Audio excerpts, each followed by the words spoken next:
dishwater he is. Oh God. There we are now live from the wastelands of the internet. We have once again returned, and I have Jensen and I have Sixer with me. Although I have Temporarily. parts of Sixer because apparently parts of her are somewhere else.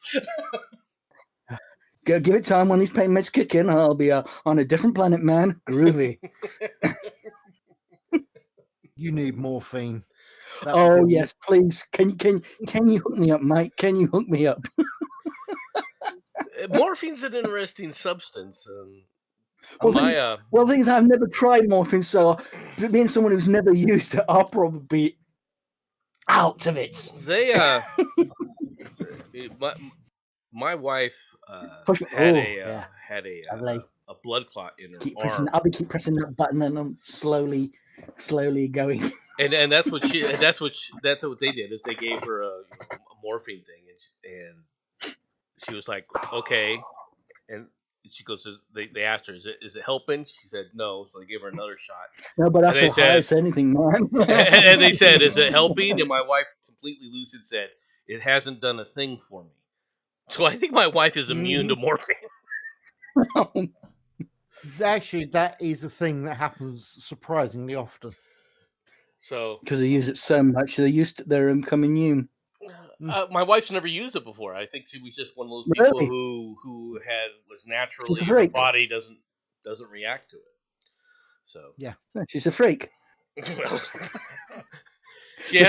Someone who never tried it. I'll probably be on the very moons of Jupiter. I would.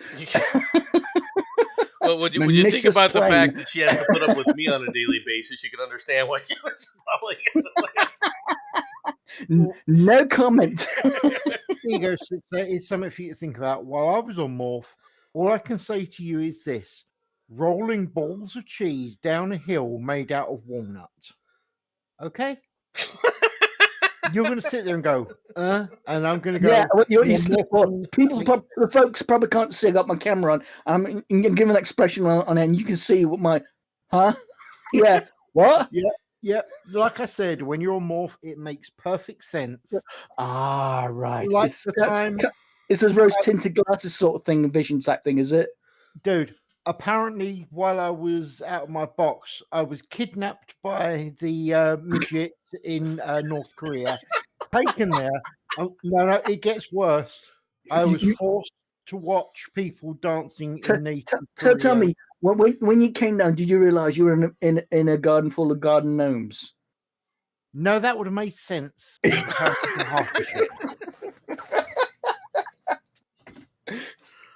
As you are, or were you watching the original Wizard of Oz and everyone's going follow the yellow round?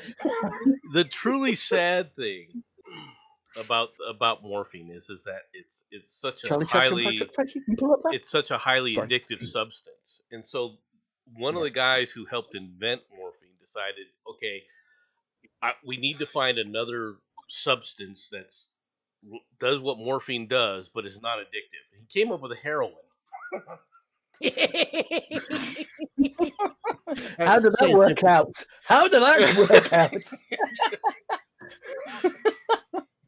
Then we came with crack and method nice. Well, no, he keeps getting up.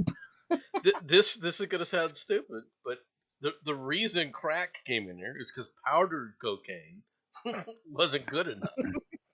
Okay, so they wanted to come up with a cheaper substance, so they put basically crack on, cocaine on steroids, and came up with crack.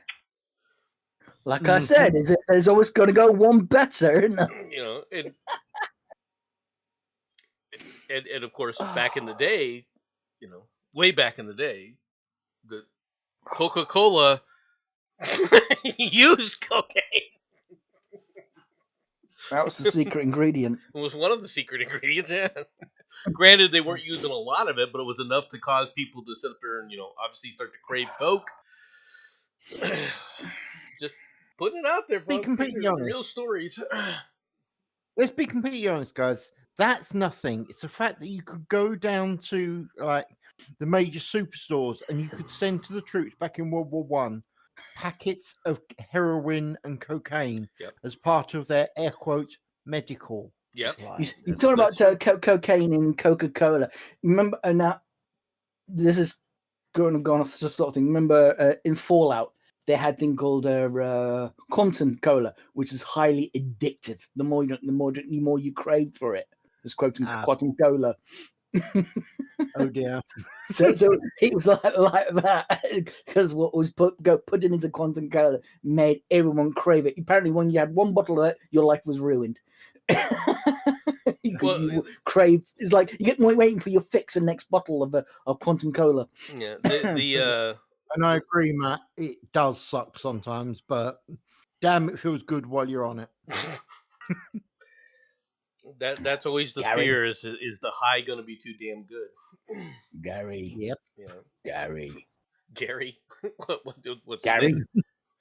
Gary. Gary. The snail from frickin' SpongeBob. Is that what you're saying? Are you talking No, to Gary? I'm sorry, I'm back on Fallout again. You know the Gary the clone. Oh, And all okay. all they can say is Gary. Their name, Gary, Gary, Gary. Anyone who's played Fallout know who I'm talking about. Let's get to the first story of the day, shall we? Gary, Oh yeah. Gary. Gary.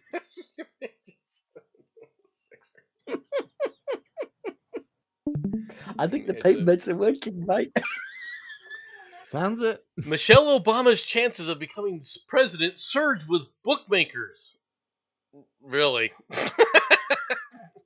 The odds of Michelle Obama winning the 2024 election surged following President Joe Biden's widely criticized performance, during his first presidential debate against Trump, despite the former First Lady having previously ruled out running and endorsed the incumbent. Leading bookmakers Bet365, Skybet, and William Hill. I don't know. I've heard of Gary. Skybet, but the other ones I don't know. All right, we're I offering. know all of them. Well, Jets is like, Gary? yeah, they're all my speed now.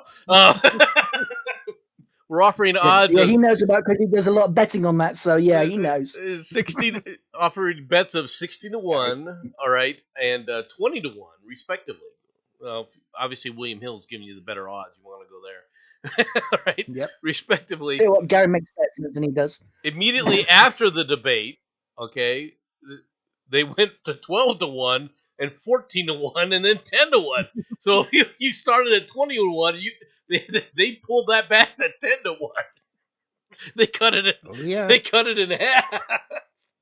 Okay, let's be perfectly frank. Michelle Obama is not Only if gonna, I can be sixer, Michelle Obama is not going to run for president. Gary. Okay.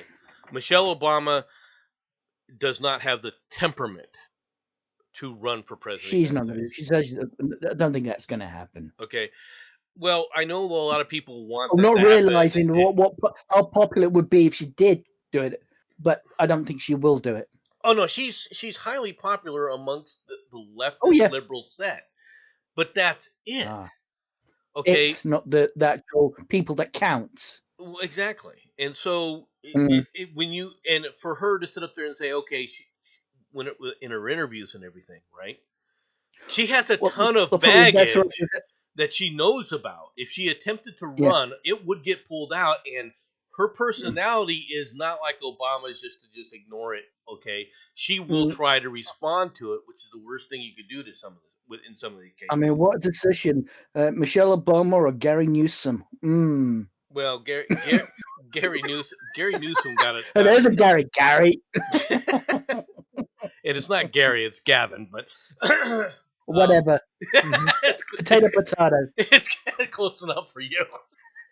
He acts like a bloody clone. He's just as dumb as a Gary clone. Well, when the debate with power, which is even scarier. When the debate was going on, he was doing basically an interview with somebody else, and the guy went after him for his COVID response. And shocker. He basically had nothing to say. He basically. Of course, he got his because he knows he fucked up. Well, he did it. He don't care. And he doesn't care. Well, he tried to. Well, exactly. He doesn't care. That's the big thing. Right? Yeah, He exactly. He did it for personal reasons, all right, that he then exempted Yeah. himself from. He was the perfect That's- example of the frauds that were out there. Yeah, while he locked everyone else down, he went out with restaurants with friends. Oh no, it was more And than get that. caught. He was doing everything that you guys were upset Yeah, about. yeah, Boris exactly, Johnson yeah. was doing. He was doing, and they didn't care. Exactly. You know, the leftists don't care about that kind of crap. The only like, people may, the only people who It's like expect Cuomo, isn't it? You know, what was that, Jensen? I believe Cuomo's the same. if I may, you do realise if Michelle Obama gets in, America still won't have had a female president. Just saying. I just realised. Yeah. Oh, I'm sure he's a very nice person. Yeah, I bet he is. Now, you guys, Michelle Obama. I am you, the president. hi, I'm Mike. My name's Michelle Obama. No, I look, I don't know all the ins and outs of all that. I've heard all the stories and everything and so forth. You know, and the oversized hands, the hairy back of the hand, the prominent Adam's apple, The bulge. the shoulders. the bulge. So but well, you know, I'm not gonna. No one's gonna tell her to drop her drawers to prove it. Okay, so let's kind of ignore Get the that. camera ready. Let's get on to the next story. The BBC I sparks. did warn you. The BBC sparks fury after calling for Donald Trump to be murdered by Joe Biden. Oh yeah. Oh. Now, you guys are having a. You guys are. Did you have to go and say those 3 bloody letters? You I guys was are, on such a nice high. I was on such a nice high, and you just brought me down on a real downer. you guys are having an election, and when your BBC is more worried about Donald The BBC are a bunch of fucking dicks, and the sooner our TV license is put in the ditch, buried in the ditch. No, sorry, sealed in concrete and dumped in the North Sea, the better. Yes, yes. A top BBC presenter has sparked fury today after tweeting that President Joe Biden should have former President Donald Trump murdered. David Aaronovich, is that how you say his name? All right, who presents Radio 4's Don't watch Briefing BBC. Room, took to X and Twitter shortly after 5 p.m. and said, if I was Biden, I'd hurry up and have Trump murdered on the basis that he's a threat to American security. Say that, but Hashtag SCOTUS. you say that. I mean, look what Barack Obama did. You know, drone strike American citizens across the country. So there you go. He did not drone strike an American citizen across the country. He drone strike. No, it was in another country. So I beg your pardon. It was in another country. It's still American citizens. He knew that there was American citizens there. They were with a bunch of... and he still did it anyway. Yeah, and I don't have a problem with that. Because they were literally fighting against American forces in the region. I know, but I'm just saying. Okay. You know. Just pointing this out that there's a huge that's fine. That's fine. I'm just saying the ones who committed it are the ones who are saying that the right will do it. You know, Donald Trump will do this thing, even though they've done it themselves. You know, this is what I'm saying. Well, what they say Donald Trump will do is what they would do. Well, they literally were calling for it. There was plenty of American leftists, all right, that are well known, quote unquote, social influencers. I use that in quotes, right? Who literally did call for them to send SEAL Team 6, right, to go take out Donald Trump.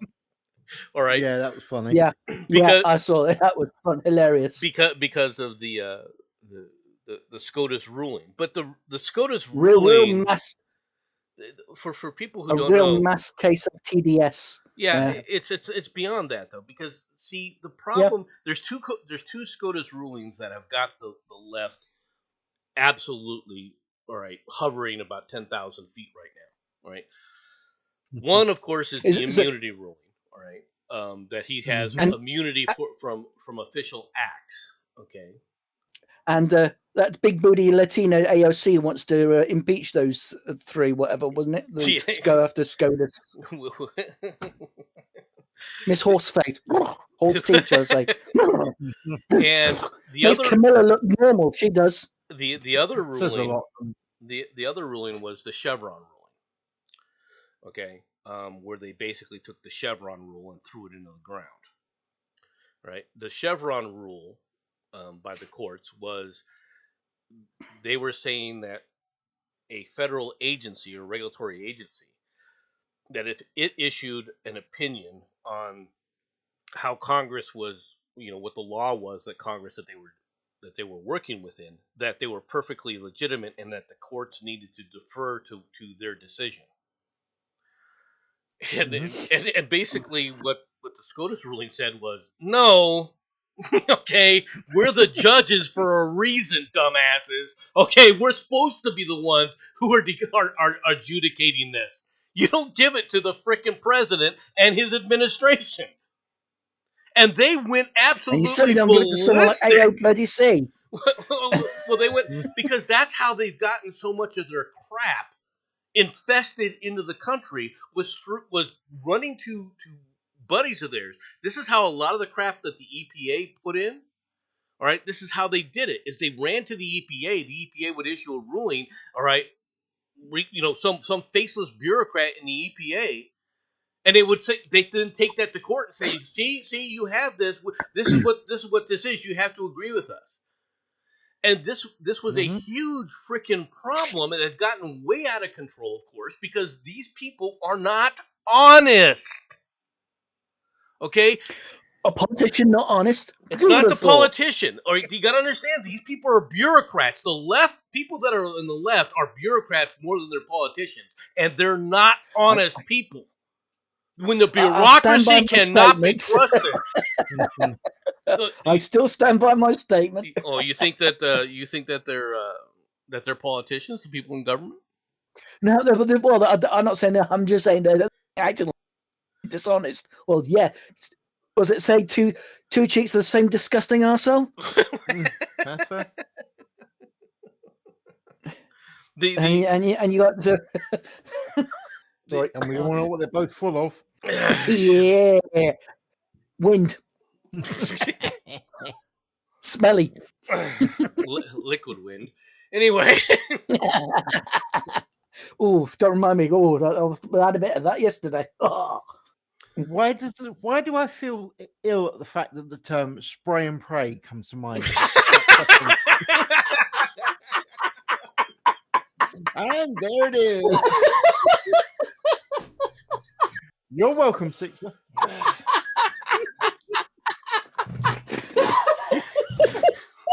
He's gonna fall out of his chair, Jensen. Oh, you fucker. Again, you're welcome. Jensen, watch your screen. Mm-hmm.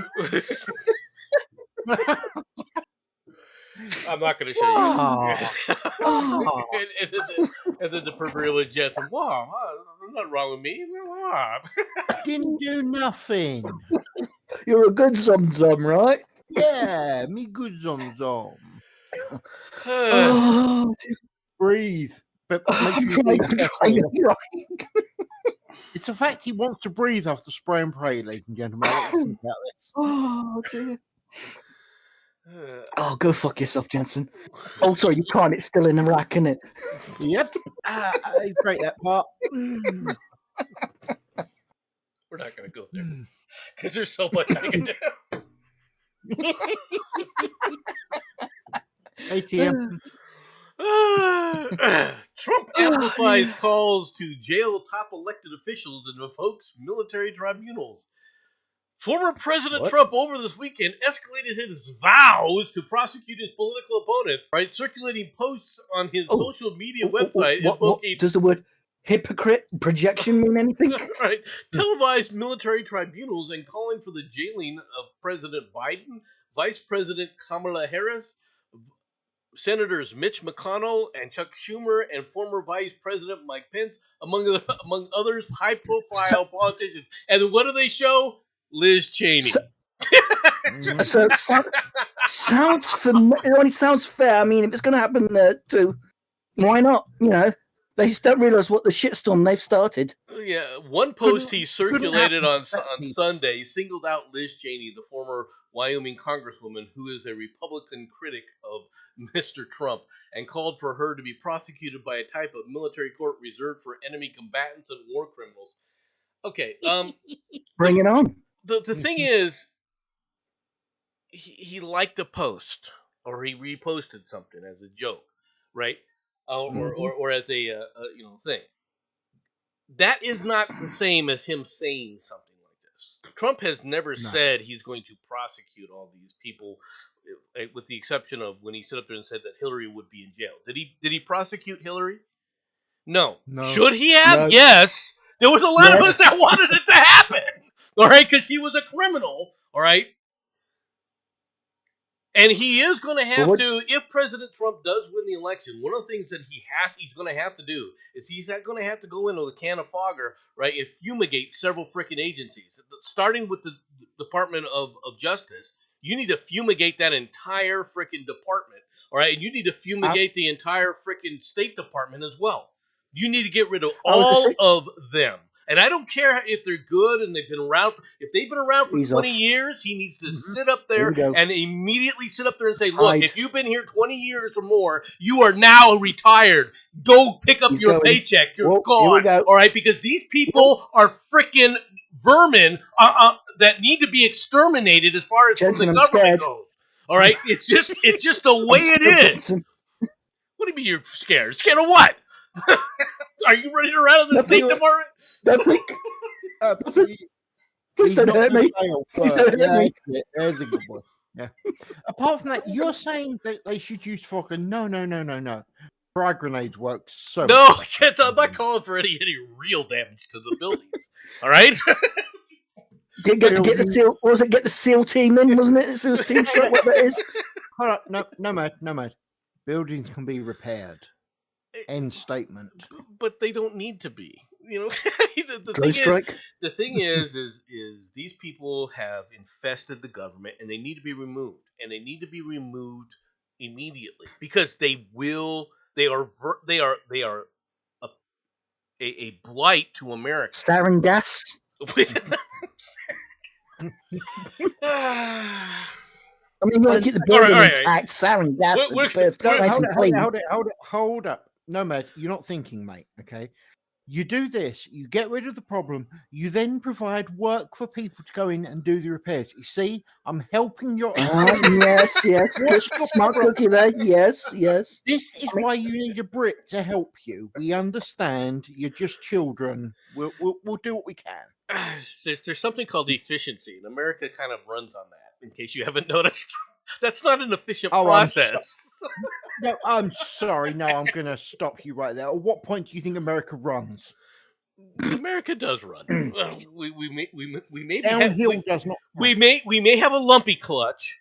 Okay. A lumpy clutch. Lumpy clutch. We may jerk in the gears once in a while. Lumpy clutch. I'm seeing smoke and burning and smelling burning oil. That's the engine. That's not the clutch. I think Sixer may know this. Kangaroo fuel. You know the term? Oh, vaguely. Remind me. That was something I was told back when I was a kid. Yeah, it was basically when the parents had revved the car for no logical reason and jolted it forward. Oh, look, we got some kangaroo juice in the fuel tank. Yeah. Oh, shit. You remember that sweet spot? Yeah, I know what you mean. Yeah. Look.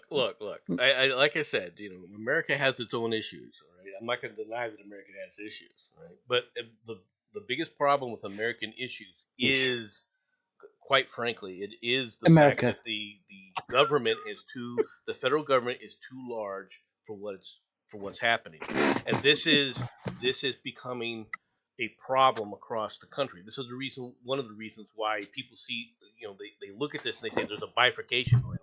It's not the main reason there's a bifurcation going on, but it is one of the things that's identifiable, right? That people can readily identify. The real problem, of course, is the lack of honesty that we have in the country.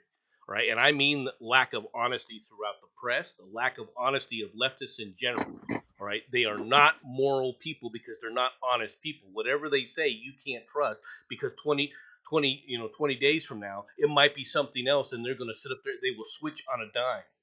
Okay, if you don't believe me, I'm just never take a gonna look at what they're doing with you. Biden right now. Right now, they all were pro Biden, pro Biden, pro Biden debate.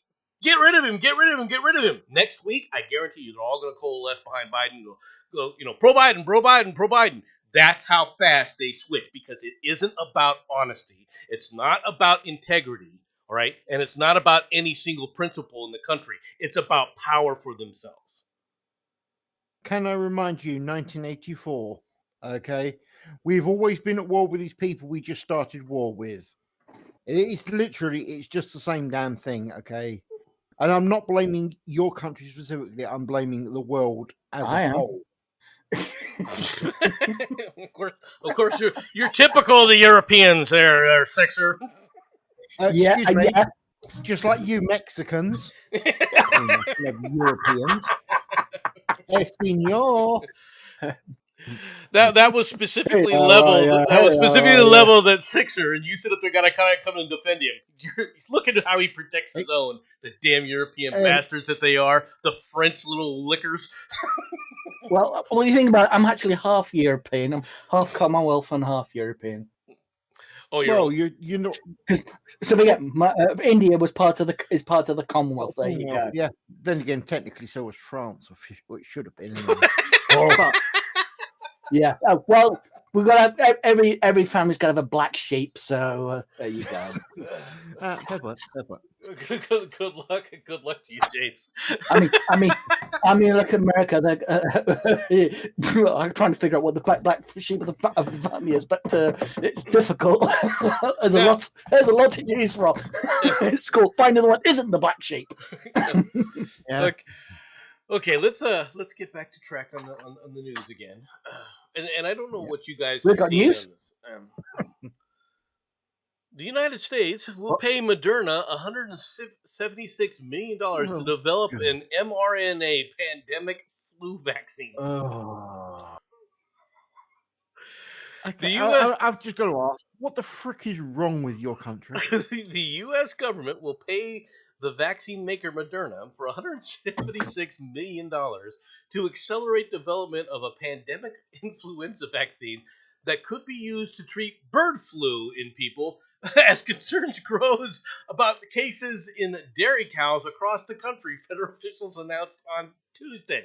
Now, what have you guys seen as commercials from the Biden administration about how they're tackling this big pharma?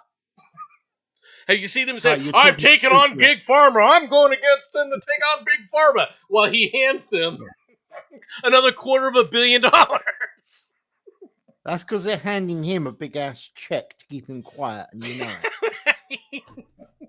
You think I can say this. What are they gonna do? Come after me? Bring it. this is them taking on big pharma? How much? We're gonna write another check on the American dime. Here you go. Oh, you give me so much back? Yeah, here we go. How much is the percentage for the big guy on this?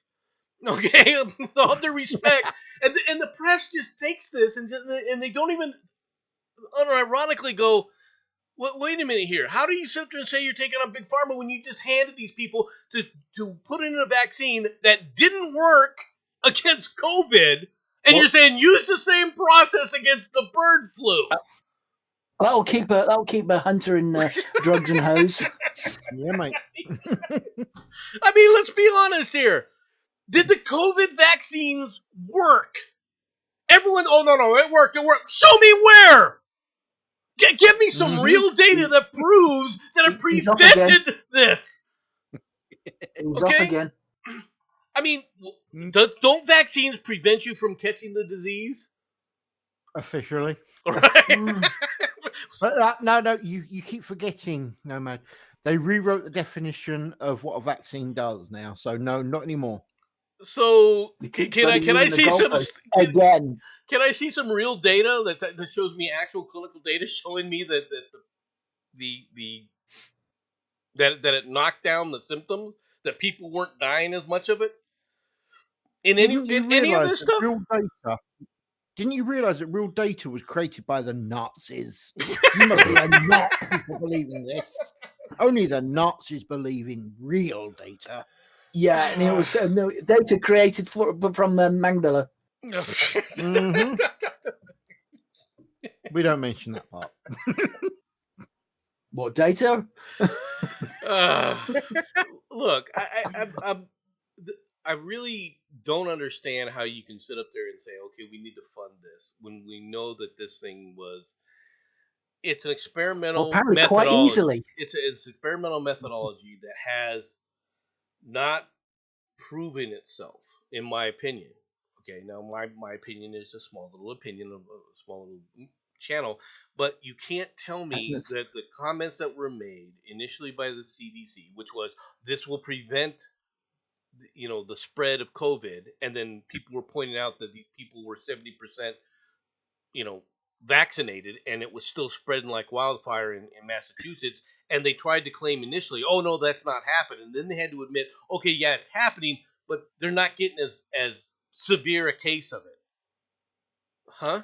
Well, opinions are like Tampaxes. Every Okay. cunt's got one. Okay, so how do you prove that that the cases aren't as severe? Oh, we're seeing data. Well, you want to release that data in a concise manner? I've never seen any data ever produced that demonstrates this. All right, in any kind of a large scale, and you can't tell me you don't have the data. You can't tell me you don't have the data, or you better not be telling me that you don't have the data, because you were supposed to be keeping track of this, right? Didn't the CDC say we were really keeping track of this? We're really on top of this. So you should have this collated data from 2 years ago. By this time, you should be able to come out and say, here's the actual proof that this stuff works. That's all I'm asking for, is give us the damn freaking studies that prove it works. Yep.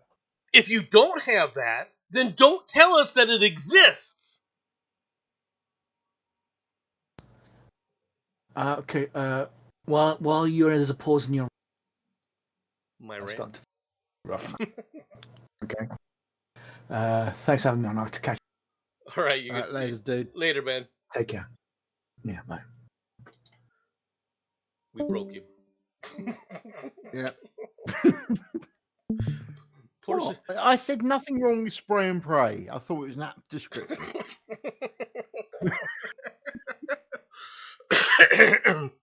Especially in the context in which we were utilizing it. They haven't fabricated Not my a particular lie yet. Exactly. He's not wrong. And he's correct with something he said of the fact that it done more damage than it actually cured. And he's not wrong. It actually did. More people died because of the suspicion is more people have died because of the vaccines and the actual illness itself. Yeah, I don't know if that's true or not. All right. Once again, without the information, without the data being there, how do we continue with this? And you can't. The problem is if you're going to make claims, at least have the information to back it up. Okay. Yes. I understand what people will say that they were trying to do, because and I'm sure that there were people that were intending the best on this, that they were putting it out to try and prevent people from panicking. Okay. I really think that their commentary caused more panic than it solved, right? Yes. Because I think that they were talking about this disease in a manner of how deadly it was, and I'm not saying it wasn't a deadly disease, but it was not the Captain Trips. Okay, if you get the reference. Okay, this was not Captain Trips, and this was not going to be Captain Trips at any point in time. Okay. For those who don't know, look up The Stand. It's one of the few books that is actually worthwhile from reading from that jackass. But my opinion. Okay? Hey, look, no, come on. Pet Sematary was brilliant up until the point he had to end it. And that guy can write like a son bitch. He just can't write an ending if you paid him. Okay. Just saying. Well, it'd be better than the endings I come up with. Yeah, but mass slaughter. Well, okay, I can't really say mass slaughter is a bad thing because hey, I'm the one that fully supports this. So Okay. My endings come along the lines of the endings of Silent Running. Just so you know. good film, by the way. Good film. Underrated, very underrated film, especially for the Yeah. time frame in which it was done. The special effects were, state of the art in the 1970s. But that's Oh yeah. but and they did a great job with that from that perspective. But, yeah, no, it was at least a worthwhile exploration. It's too Mm-hmm. bad Farty isn't here for this one. Mm-hmm. Just don't know where this came from. Don't know how accurate this is. A risk of serious injury as strangling during sex becomes normalized among young Australians. What are they doing down under? Are you really sure Is you there want to use the word something in young there? down under? Okay, when we're discussing the strangling. Okay, just saying. Sexual Oh, violence experts are concerned about health risks and the lack of consent after a survey shows that almost 60% of the respondents under 35 had been choked at least once. What the hell is wrong with you? Okay? I, what is wrong with you? mm-hmm. Just what is this? Strangling a partner during sex is widely perceived as normal, especially among young people. How? Yeah. With more than half of adults aged 35 and under reporting that they've been strangled, many of them unaware of potentially serious health consequences. Because strangling somebody to death isn't a well-known consequence. Apparently not, which kind of says a lot, really, doesn't it? It is a finding that has sexual violence experts so concerned that they launched the Breathless campaign and a website on Tuesday, of course they have, right, to highlight that strangulation, often referred to as choking, is unsafe and often occurs with no or inadequate communication or consent. Okay, I'm going to say it. This kind of brings on a really weird and twisted version of George Floyd, which I can't breathe. Just saying, okay? Matt Barkley. Crikey. Mm-hmm.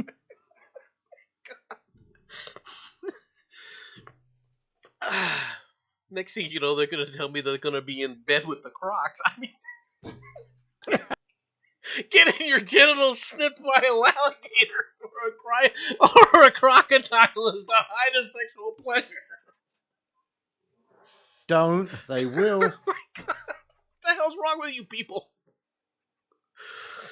By the way, have you noticed that, I know that this is the great risk of bringing on a rant, but I'm going to say it anyway. You do realize exactly how twisted humanity has become that we actually consider that normal nowadays. An Australian survey of 4,702 people aged between 18 and 35 published in the Journal of the Archives of Sexual Behavior on Tuesday found that 57% had been strangled during sex at least once, and 51 had strangled a partner at least once.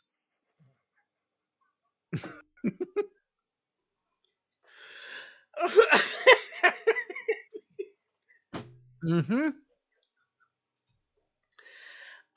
This is from The Guardian. All right, led by researchers from the University of Queensland and the University of Melbourne, a study found that 31% of respondents reported being strangled by a partner for the first time between ages of 19 and 21. More women, 61%, than men, 43%, reported having been strangled, along with 78% of trans or gender diverse people. Yeah.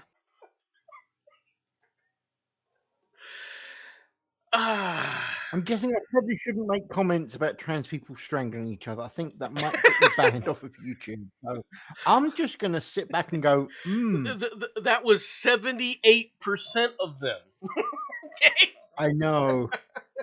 that's a pretty high percentage, Jensen. 22%. That's too 4 out small. of I mean, 5. I know. I'm just- And Nomad, I promise I won't say that wasn't enough and they didn't go hard enough. I promise I'll down the line. What? You won't say that.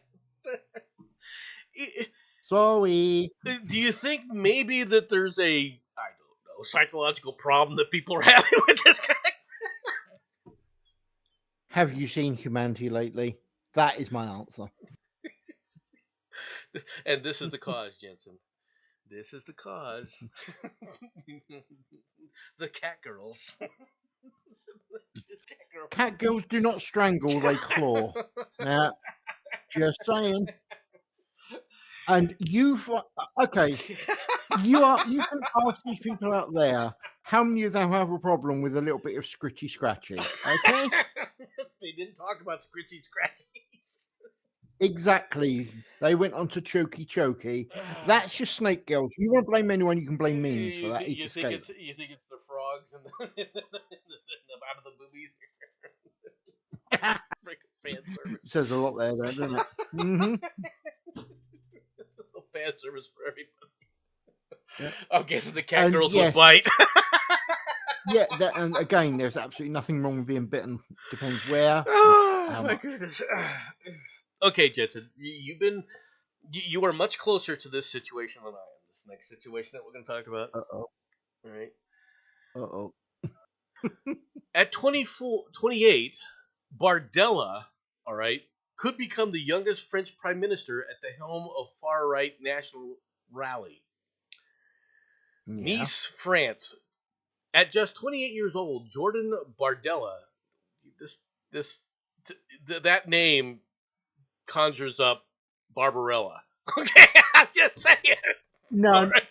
no, come on. Right. It's so close to Bordello that you're getting close and admit it. Once again, Barbarella. Yep.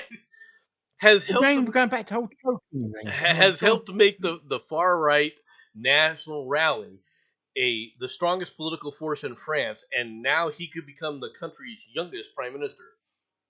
After voters propelled Marine Le Pen's National Rally to a strong lead in Sunday's first round of snap legislative elections, Bardella, all right, turned to rallying supporters to hand their party an absolute majority in the decisive round on July 7th.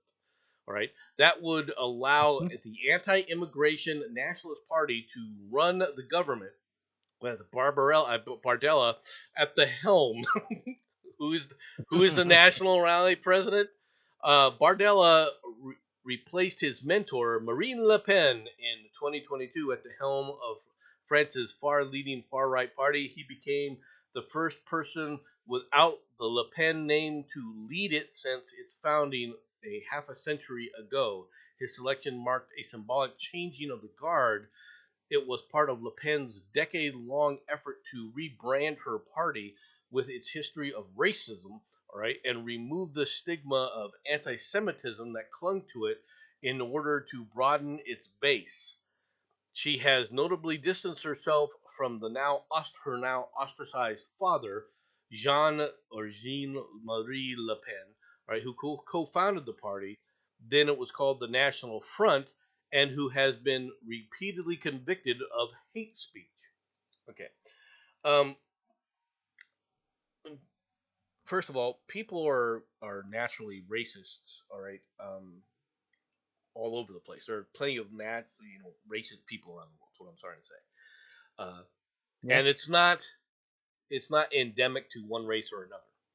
Racism is something that people use to separate themselves as saying, I am this, you are that. It's a way of separating people into, as the colloquial term, the more popular term today is tribes, right? It it's not something that you can ignore, okay? But it's something that, Hmm. but it is something that politicians have found ways to exploit, okay? Yes. And that's where in America the problem with saying somebody's a racist, it's lost all meaning nowadays. And the reason it's lost all meaning is they basically threw the word around so much that everyone was racist about everything and anything that it really has no it doesn't have the impact that it used to have. Yep. So when they talk about the anti-Semitism of the National Front, I don't know anything about the National Front aside from them calling it a far right party. My problem with Hmm. them calling it a far right party is, and I have said this many times, Jensen, and I think you've heard me. What is far right? Can somebody Yeah. define to me what far right is? Because I never get Not a agreeing with. definition. Okay, is Hmm. if someone's a nationalist, someone who takes pride, if they're patriotic about their country, are they far right automatically? Because that's the only thing. Technically, yes. That's the only thing I can see that they focus on, right? Yeah. And then they assign, oh, because you're far right, you're also this, and this. Because you're a patriot of your country, you're automatically a racist. You're automatically a white supremacist or a black supremacist, or you're automatically anti-Semitic because you say I believe in my country. If if you said you believed in Britain, and you, more specifically, you said you believe in England, right? Hmm. Does that mean that you can't get along with anybody else? Does that mean that you're a racist, or does that just mean that hey, I love my country? I grew up Can I here. remind you? Okay, can I remind you? All right. In my country, which is England, if I fly any flag that isn't Black Lives Matter or the Pride flag, I am classed as racist. If I try to fly the English flag, I am the worst kind of racism humanly possible.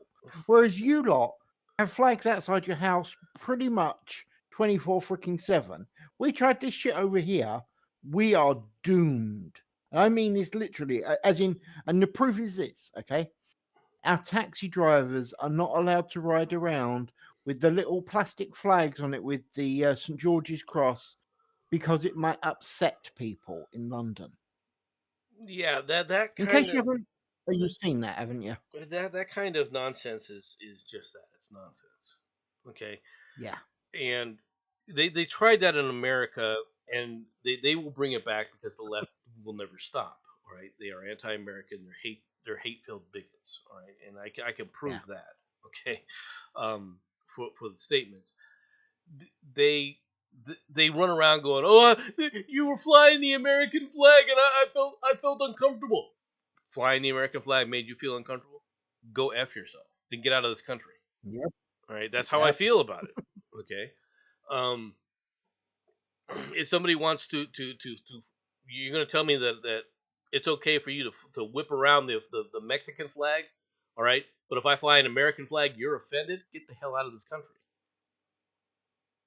Okay. Now the pride flag,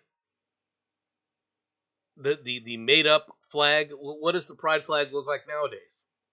It used to just be a rainbow flag. Now it's every freaking thing under the thing with all sorts of things. It's only a matter of time before it gets stars and bars. Okay, I'm just putting it Yeah. out there. All right, just putting it out there because that's Yeah. coming. Okay, I'm warning you all. I'm warning for all those people down south that sit up there and talk about their heritage from the Confederacy and the South will rise again and all that. Wait Hmm. till your flag is co-opted by these people, and it will be. Trust me, they will use it. I've already seen versions of it. Okay. Yeah, I've seen the versions of the Americanized pride flag. That makes me chuckle every time I see that. So I mean, I can imagine exactly how much you explode at sight of that stuff. it annoys me. I'll be honest. I don't like the black and white flag where they sit up there and put whatever stripe it is, whether it's red or blue and everything else. That annoys me. Right? It's Yeah. not that I don't recognize what they're trying to say with it, but what you're doing is you're diminishing the national flag. Yeah. Okay. People are not okay dying on a national level all right, under the auspices of a black flag with a blue stripe, but they are under under the red, white, and blue. They Yep. understand that view. Okay. Now you have, and I assume you have pretty much the same mentality. Oh Now, God, yeah. now back to the French elections, right? Yes. Is it really?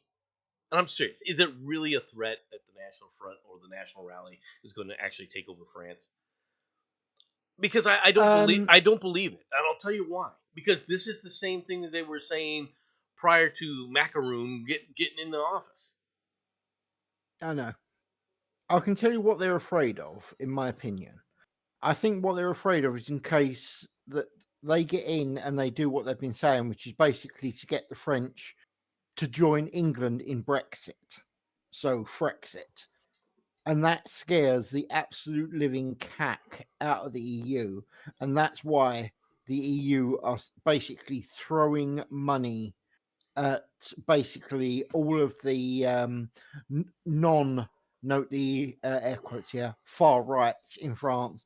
And that is why it's expected that Macron is actually going to ally with all of the socialist, yeah, you heard me, the socialist parties in France to keep Le Pen's lot out. Well, yeah, that's what they did when he got elected. I know. So Okay, it's just gonna happen so why does that and strong. surprise? Why does it surprise anybody that they would do that again? Oh, it shouldn't surprise you. It should just horrify you that it's being allowed to happen. That's what I'm saying. Well, I mean, they're following. If they weren't following the rules, that'd be one thing, right? But the reality is, Macaroon doesn't. Macaroon is all about. He's a typical leftist, right? Mm-hmm. He claims that he's a centrist. None of these people who claim that they're centrist are ever centrist. They're leftists. They have no principles. Yeah. Okay, they're not standing on any principle. Okay, when you find a leftist with a little bit of a principle, all right. First of all, I always look at them as scants because they're like, okay, well, where was your principle earlier? Okay, right. Let's be honest. All right. For example, one of the people they constantly talk about, who's not a quote unquote, he's a principled leftist, is that jackass Bill Maher, right? Show me where what his honesty is. Show me where he's honest about anything. He's not. No. Now he's being honest in a certain sense of saying, well, I'm recognizing what reality is in this particular A, but he's still a deranged, deranged TDS sufferer, right? He's still going out of the way saying, oh, he's going to do all this other stuff while the Trump, when he gets in there, he's going to do all this. He's going to do all this stuff, and it's going to break America. Meanwhile, ignoring all the fact that what Biden's been doing, they're not telling the truth about what Biden's been doing, all right, or the left while they've been in there, right? Everything that they're terrified of happening to them, that they constantly say that they're terrified of happening to them, the left has been doing. He's not calling them out on it. Of course not. Okay, he's just saying that, hey, Biden's a problem. No shit, really? This is a surprise to who? Okay, where have you been? Welcome to the party, pal. In that regard, all right. Yep. But overall, what's he saying? All right. The biggest problem that he has is that he lost it a long time ago. He's not an honest person. So how can you say that he's an honest leftist? He's a true thing. No, he's not. Where was he? Where was he when they were banning, the thing about Hunter Biden's laptop? Oh, he says a game now, but when it was going on, he wasn't calling it out, really. He wasn't saying, hey, this is really true. Why are you lying? He wasn't calling out his own people on that. So, no, he's not a principled man. He has no principles, all right? His principle is power. Yes. He's not a principle. He's not a classical conservative in the sense that, classical liberal in that they're all about freedom of speech. They've never been that. When you hear somebody say, "Oh, I'm a classical liberal," the first thing you should come to mind is you're a liar. All right, because they're not. Look at what they've supported under the auspices of I'm a classical liberal. Yeah. One sec. TM, yeah, talking about Bill Maher. Or Bill Maher, or whatever you want to bloody pronounce it. However you pronounce his name. Yeah. Mhm. Jon Stewart, same thing. Mm-hmm. Oh, No, don't start. Don't start. Yeah. Okay, I'm He's stopping you right there. Stop. No, don't. Step away and go to someone else. Everyone else is safe. That name is not a name you're allowed to use. Do you like how he dipped that one in the blood? Because he knew I was all Down, boy. prepped. Down, down, down. Put it down. Can you hear Okay. Can you hear him spraying me with the water bottle? I heard you pulling your breath ready. No.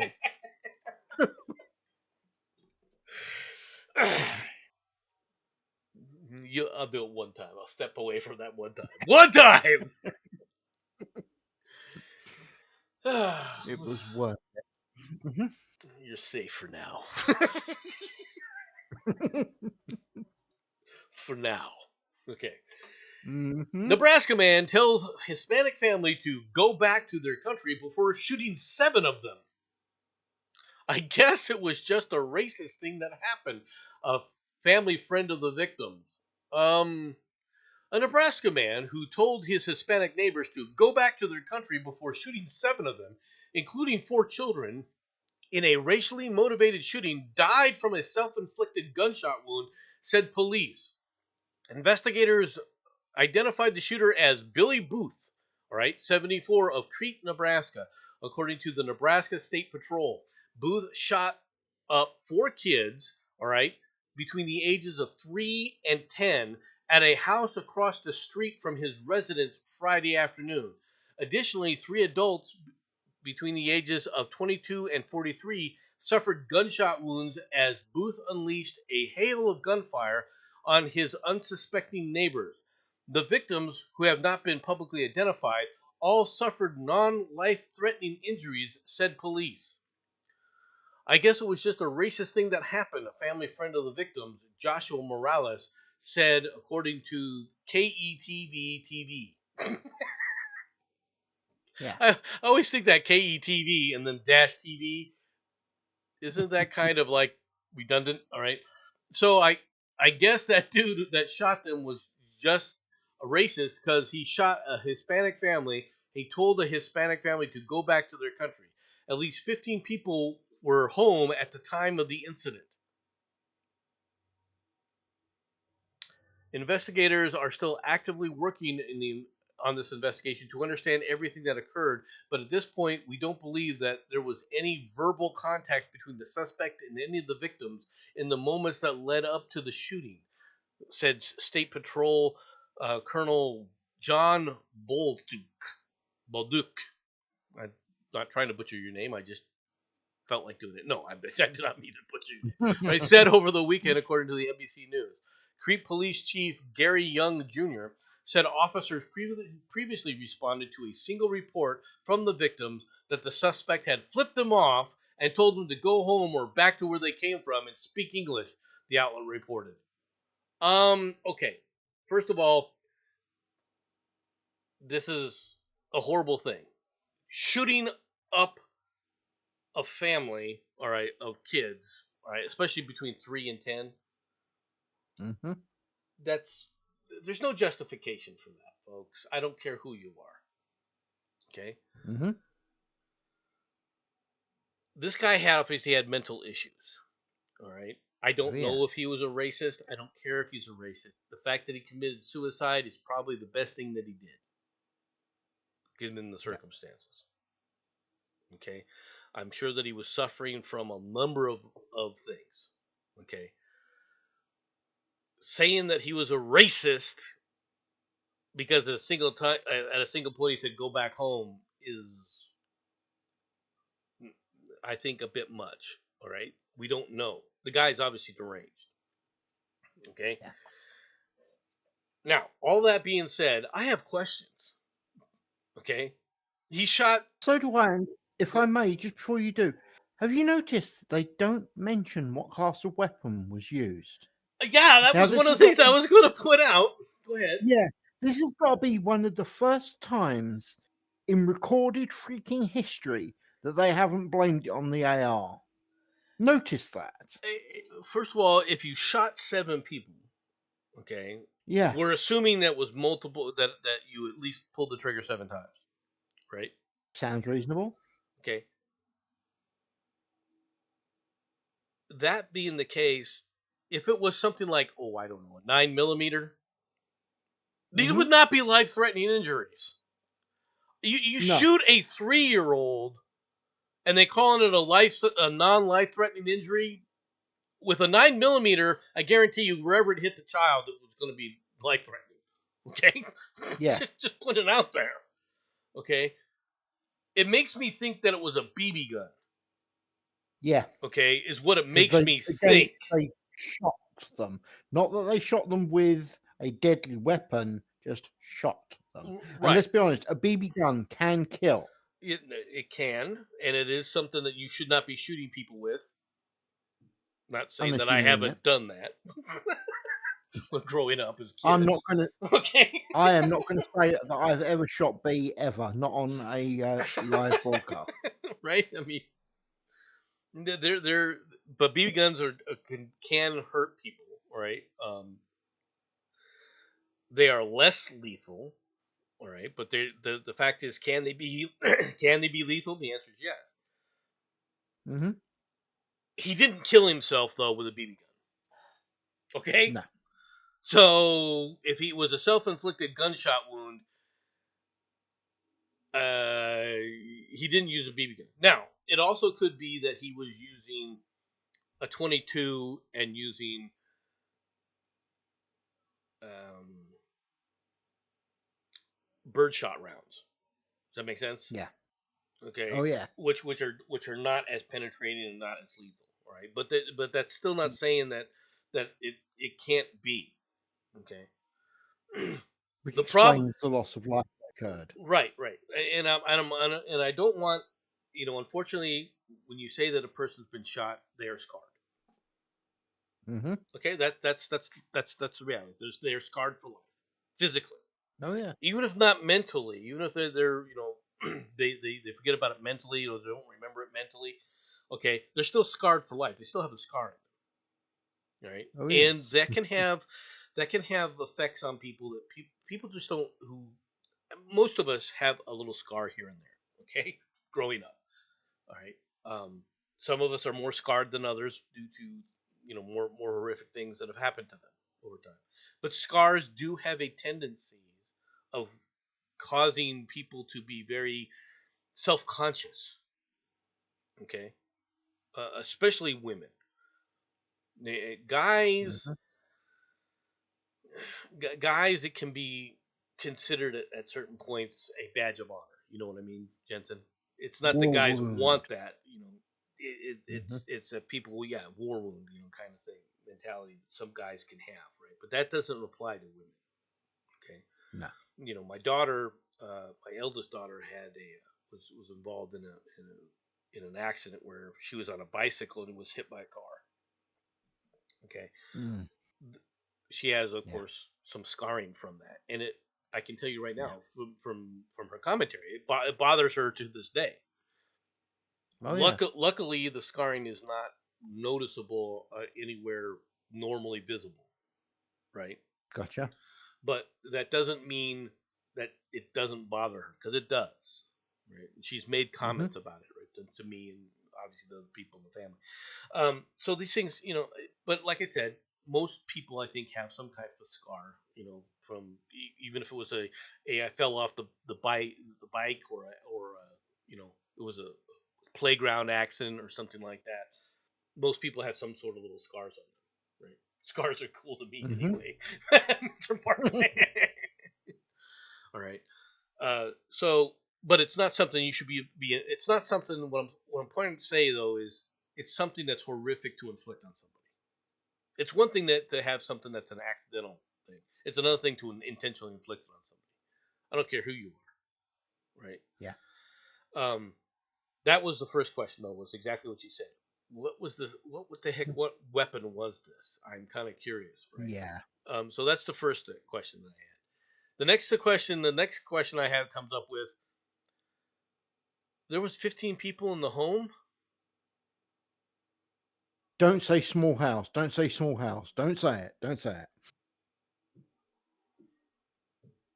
and you're not telling us the names of the family.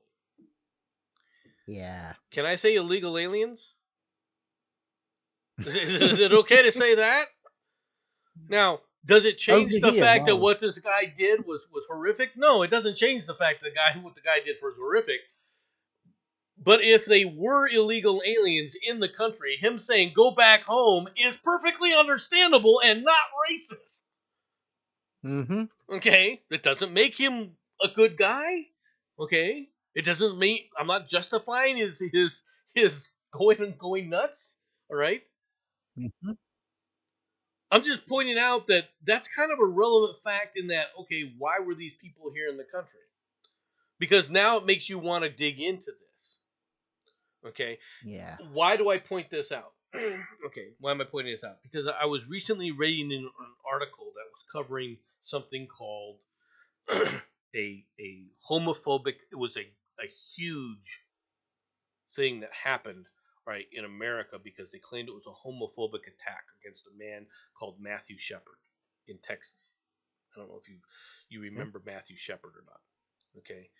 Well, they said this is how dare this country be so homophobic and everything else, and this guy was beaten and tied to a post, all right, in the middle of nowhere in Texas, and died from his injuries. Mm-hmm. Okay, and they claimed this was a hate crime. It was done for racism, all right, or homophobia, right? That he was attacked by as a homophobic attack. Okay. Mm-hmm. Now, this was all over the country, and he's lauded as a frickin' martyr for the homosexual community. Yeah. But see, some people started doing some real investigations as to what the hell this was about. Okay? There we go. He Mhm. was lured out of a homosexual bar for Mhm. to be, to engage in lascivious activities. Let's put it that way.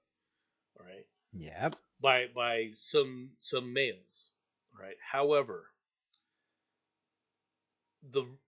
their reasoning for doing it was because he was a competing drug uh, supplier, I'm shocked. You and can tell. so this guy was a dope dealer, okay, who had wandered into Mhm. turf of other dope dealers who went after him not because he was a homosexual, but because he was a dope dealer on their turf. Yeah. This was a drug war thing. Now, it doesn't change the fact that they killed this guy. Mhm. Okay? But it changes the national narrative when this was not a homophobic attack. That they killed him because he was a dope dealer on their turf and it was a drug war. Mhm. And yet, oh no, this guy's got to be a hero. This guy's a dope dealer. Why are you trying to martyr him? He was not killed for being homosexual. He wasn't even attacked for being homosexual. So all the things about going, they're a bunch of racist homophobes, that was all a lie. Just like this case. Oh, he was a racist. Was he? Or was the guy just a deranged lunatic? Well, hold. For all we know, and again, I make no claim that this is accurate. This is purely, for instance, for all we know, those kids were throwing rocks at the back of his house, and he basically shot at them, telling them to piss off. Went over, the parents got lippy, so the guy pulled a gun, and at that point, the beast within stepped up, and everyone got some. That's a possibility. I'm not saying that. The thing is first of all, they said that there weren't any words. This is from the things that there weren't any words exchanged prior to right before the shootings and everything took place. Yeah. Okay. That's why I don't think it was racist. So I don't know if it was a racist thing. I don't care if it's a racist thing or not. All right. The fact is justice will never be done in this case because he committed suicide. Right. Yep. Shooting kids, though, I mean, there's these things are going to happen in a war zone, which is understandable. Mhm. This is obviously not a war zone. Okay, it's not. I don't care what you think of it. Right? It's not a war Yeah. zone. Okay, you're not there trying to protect your mates and your buddies from a possible 5-year-old with a grenade in his hands. And yes, that's a real thing. Oh yes. All right. For people who don't understand that reference, all right, it's a real thing. Even 3-year-olds, they convince three. I mean, anyway, there's a lot of disgusting people out there in the world, right? But this is not Yeah. a war zone, okay? I agree with Matt. Yet.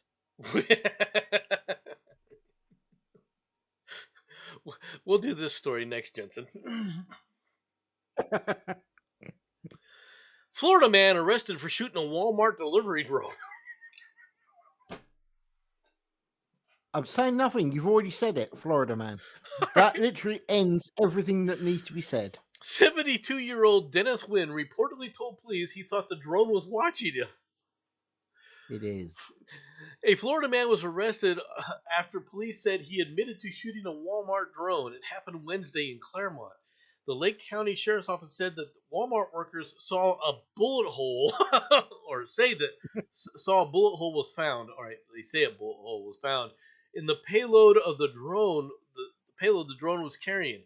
Witnesses identified Dennis Wynn, 72, as the gunman and directed deputies to his home.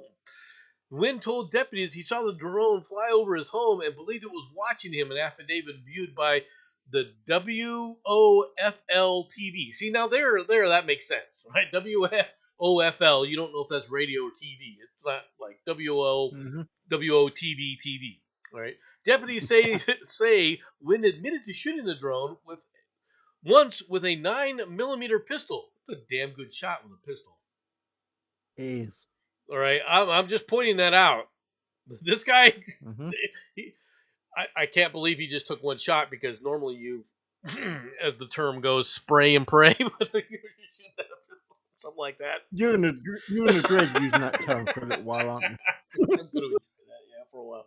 All right, he was taken into custody and charged with shooting at an aircraft, a criminal mischief damage over $1,000, and discharging a firearm in public or residential property. The Walmart has drone delivery in selected areas of Texas, Arizona, and Florida. The company is boasting same-day delivery via drone. My package was damaged. What's wrong with it? Bullet hole. Again, it's Florida. I mean, it was. Oh, I can see this happening. I can see this happening in Arizona, folks. I can see this happening in Texas too. Okay, I'm just pointing this out. Right? I can see this. I can see this happening in California. If you really want to know the truth of the matter. Okay, I guarantee it's going to be happening in Alabama. I guarantee that. Oh, it was a pistol, 2 points. I mean, when somebody's that accurate with a pistol, because you got I've shot obviously lots of different weapons, right? Mm-hmm. I even got to shoot a law once. Okay. Yeah. I've never shot a cannon, unfortunately. I've never gotten to the point where I could, an artillery piece or pull the lanyard and stuff like that. I never got to do any of that. But I have shot a lot of different weapons. Right?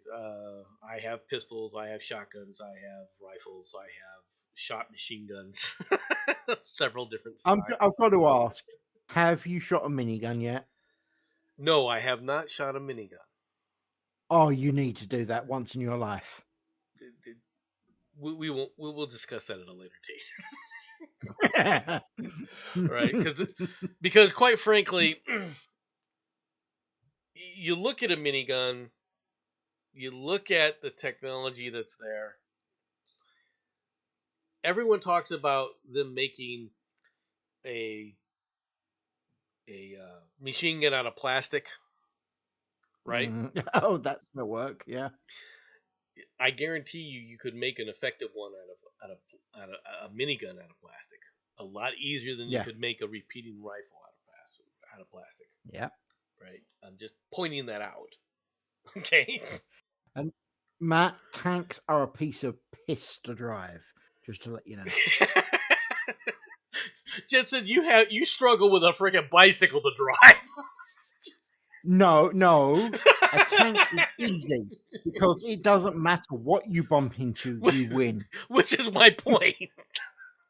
You're not driving. You're just letting it go along, and you're around for the ride. You're not even bothered directing it because you don't care what you hit. It gets me in range with a big gun above me. What's your problem?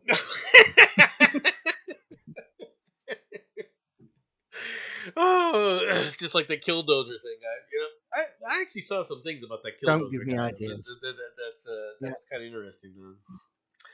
The thing is about the Killdozer guy is he just didn't understand what he needed to do. I am avoiding saying anything. You got to understand what you can do and what you can't do with a traded vehicle, right? Yeah. And I'm not going to say that the guy was in his right mind because he wasn't at that point. Okay. Mm-hmm. But he was driven to it. He was driven to it by a corrupt state and city government. Okay. Mm-hmm. And they put him to the point where he saw this as his only way out. Okay. Yeah. And he didn't kill people. The thing about the Killdozer that people forget about is he wasn't shooting at anybody or anything else. The only person he shot that entire episode was when the Killdozer became quote unquote stuck. Okay, he took his own life. Okay, but he did not, run over anybody. Not that you can't see that happening or anything else, right? There weren't any freaking Greenpeace protesters say building a human chain in front of him. Okay.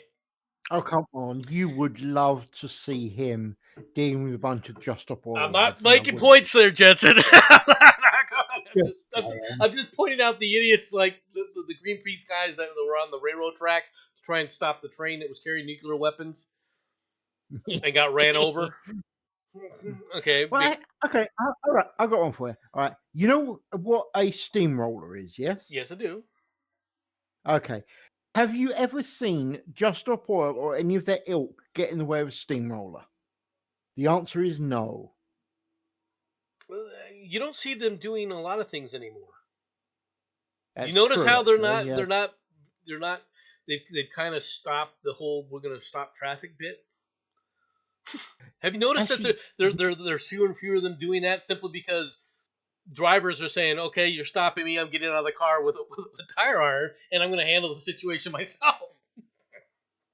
Hey, in Europe, they literally do. But have you not heard over here? Apparently, the British government actually pulled their thumb out of their ass and actually sent round police and arrested 27 of the little darlings. The little cretins. Early morning raids and took them out. Good. You have too much of an affinity for the South. You really do. Dude, you have way too much of an affinity. It's like, bless your heart. Oh, the little darlings. No, Jensen, they're cretins. Yeah. They're cretins. They won't be cretins. They're vermin. Yeah. I'm not saying they're not. I was just using the polite terminology. I would have said it in other ways. I like my way better. The word target comes to mind. But... yeah, I mean, because I'm in the same mold. You want to climb up a tree. I'm going to protect this tree. All right. Yep. Timber! Hey, you want to be Tarzan, you might want to try and jump to a different tree. Yeah. Did we get him down? If yes, mission successful. I mean, just putting it out there. What the hell are you doing wrong? Yeah, I mean, it's about time people understood that there are serious consequences of things. Yes. Okay, let's go into the next story, Jensen. I'm going to do this next story here. I don't know what HNGN TV is or news is, but they've got a whole slew of stories that attract your attention. Former Army doctor duct tape wife to a pole and beat her. I'm going to shatter your face. I guess the autoerotic freaking asphyxiation didn't work with this guy. Strangulation, level 2. A former U.S. Oh, it's one Army of you lot. a former U.S. Army doctor, all right, threatened to shatter his wife's face while duct taping her to a pole in their basement and beating her, will spend the next 3 decades in prison. All right. In 2023, Dr. Drew Steiner, 61, was convicted of abduction with the intent to defile, malicious wounding, and attempting to rape for an attack and sexual assault on his spouse in their Springfield, Virginia home in 2020. On Friday, the Fairfax County Commonwealth Attorney Steve Descano announced Steiner was sentenced to 30 years behind bars for the crimes committed. Okay, good. You know why? Good. No, hold on. Good, but I'm afraid this guy's going to be let out in 15. Okay. Yeah, no. See, what you don't understand, they're not arresting him for all these things that, all the various states. They're arresting him because 2020. That was during the COVID thing. He got within 6 foot of her. My God, he needs to be taken down quickly. The victim testified. Am I wrong? No, you're not wrong. The victim testified she attempted to fight back while her husband beat her. Nothing against you, girl, but if he was able to duct tape you, to a pole, you weren't fighting. You were just getting beaten. All right, I understand you attempted to try and stop it, and all kudos to you. But if he was able to duct tape you to a pole, look, I'm not saying I'm not accusing the victim of anything here, right? I'm saying that good luck to you, right? I attempted to fight back. How? You got a small dick? I'm just trying to point out. I mean, women are just as strong as men, right? Don't think so. Okay. All right. She armed herself with an aerosol can. Ooh, where's the lighter? That'll do. Now that would have changed a few things. Not really. All right. Can you, like with hairspray, light hairspray on fire and have a little flame come out? Yes. It's a 2-3 foot flame. It's cool looking. Can it burn you? You're gonna do it.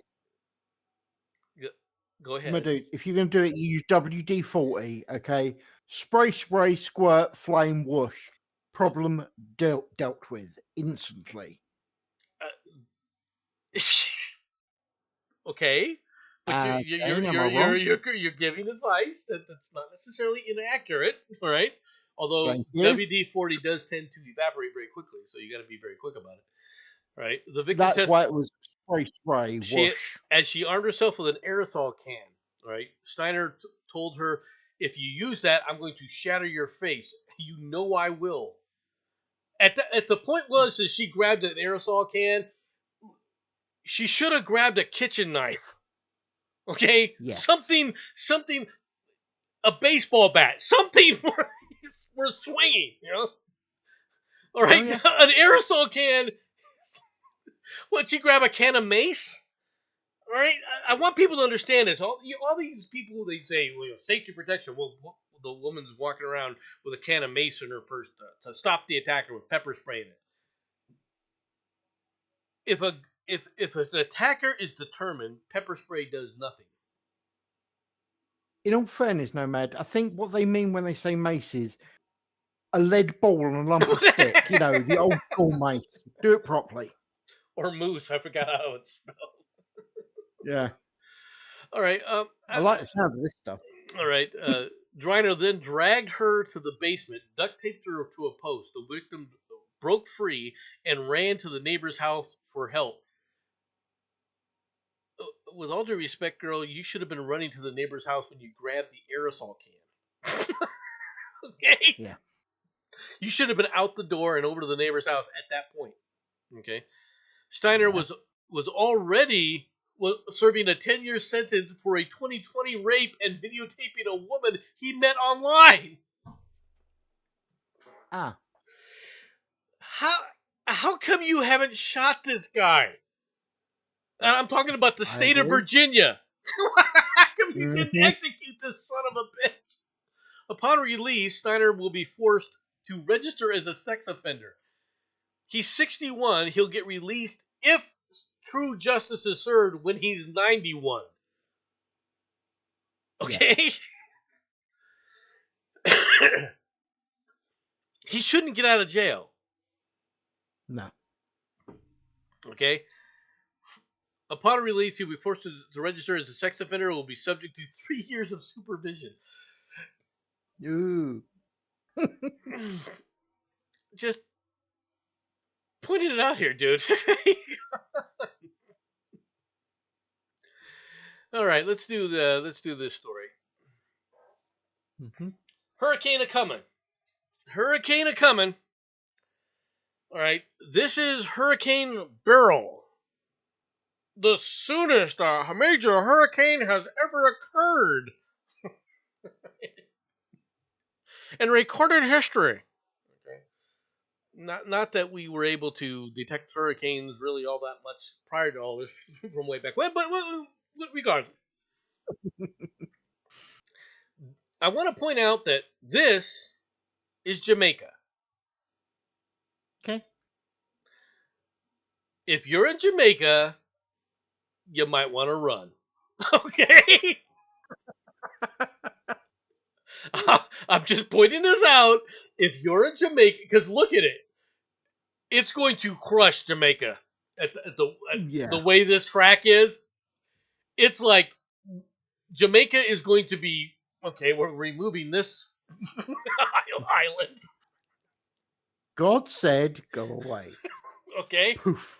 I have no Mhm. idea what these two little islands are, but you might want to think about running from there too. At least one of them is gone. The other one may be taking severe damage. Okay, I mean, well, at any point in time, it is a hurricane. It could just go, you know what? Right turn, Clyde. You can wipe out all sorts of things. Okay, this is Mhm. this picture here does not doing this storm justice, right? No. If I went to the satellite photo, you'd already see that the outer bands are already hitting up here. Oh, That's yeah. how big this thing is. This thing is like, I'm taking this whole area between the islands and everything else, and it's a runway zone for me. Mm-hmm. All right. Notice that their prediction is an M, which is a major hurricane. Right now, it's a Category 5 hurricane. Okay, they don't measure things above 5 for hurricanes. Okay, so the maximum sustained wind of at least 155 miles an hour. Could be more. We don't measure that. Mm-hmm. All right, that's sustained wind. That's not gust of wind. That's sustained wind. Okay, that's like I'm going to blow at 155 and have gusts around, oh, I don't know, 200-300. Mm-hmm. I'm just pointing this out. I know people will survive this in Jamaica and so forth. I won't know how. Okay? Fair. Because this is something that blows down houses. Okay? Concrete houses. Okay? Dude, this thing blows down mountains. Or at least does damage to them. All right? Come on. Cat 5. I mean, we're kind of laughing about it, but at the same time, I don't live in Florida. I don't live in Texas. I don't live on the coast. There's a reason. There might be a reason. All right? By the time this gets to Arizona, it'll be a thunderstorm, right? Which they're Yeah. showing this thing hitting the Mexican peninsula, right? The Yucatan Peninsula right here in Mhm. Mexico. But it's been downgraded in their minds to an H, right? Which is just hurricane Yeah. force winds, right? What if it just does a slight dodge to the left, misses all of Jamaica, and then goes? Because if it does that, when it hits this area, I don't think it'll just be an H. I think it'll be an M. Mm-hmm. Right now, as soon as it gets over a major portion of land, it will partially disintegrate. How do I, the Yeah. when it goes over land in Jamaica is not really small. Okay, it's not a No. small island. It's a pretty good sized island, right? And it has some pretty good sized peaks in it. Okay, so depending upon how the center of this storm goes over, it could be downgraded to an H as it's leaving the island. All right, because it'll disrupt it to that degree. That's not going to save the people, who are on the island. Okay, No. and if you're in, I think it's Port Royal is the main city there, right? Still Port Royal.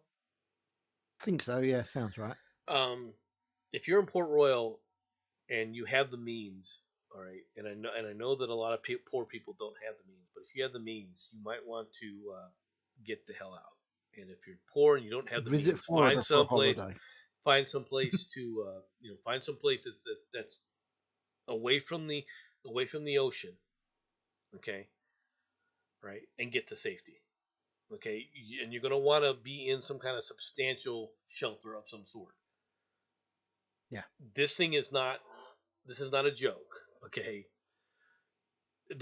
I have a lot of admiration for sailors in the sense of when they are on ships and they go through these kinds of things, right? yeah. This is the kind of storm that can sink modern ships, like modern destroyers. Okay, Mm-hmm. They avoid these things for a reason. Okay, and this is one of the reasons. The people in Jamaica, unfortunately, it looks like you guys. I don't know what you did. Maybe you flipped God off one too many times. I don't know. Like I said, God said, "Poof." I'm just. You would think that they were gonna that it would wipe out Haiti, considering how bad the Haitians have been about some of that stuff. But No. Let's be fair. The hurricane looked at Haiti and went, "Now we ain't touching that. I don't want to get infected." Come on. That's exactly what happened. That could be what's forcing itself. Yeah. I am not going near them, motherfuckers. All They're crazy. I feel sorry for the Haitians. All right. Mm-hmm. Especially because we inflicted the Clintons on you. Right. Yeah. Yeah. So I do have some feelings for that, but at the same time, if you're in Jamaica, or anything else, protect yourself. Understand this is not a joke. Don't try to sit there and do what they do in New Orleans and have a hurricane party. this is not something to be playing with, right? No, they're amazing, that lot. Well, they have hurricane parties every time it blows, as the old song goes, right? But this is not this. If this was heading toward anywhere, all right, in the United States, I'd be saying the same thing. Get the hell out of the way. You do not want to be a part anywhere near this. All right. This is something that would, if something like this hit Miami, the devastation would be unbelievable. Okay, and I'm not joking about this. Don't be anywhere near the water, because the storm surge from this thing is going to be probably about 25 to 30 feet. Okay. I've got a thought for you. Can you imagine, when the settlers first came to America, they've gone poodling around doing their thing. They've gone to Florida. They've gone, oh, this is actually a nice area. We can deal with it. And then the first hurricane hit. Can you imagine what they must have thought as they saw the hurricane doing its thing?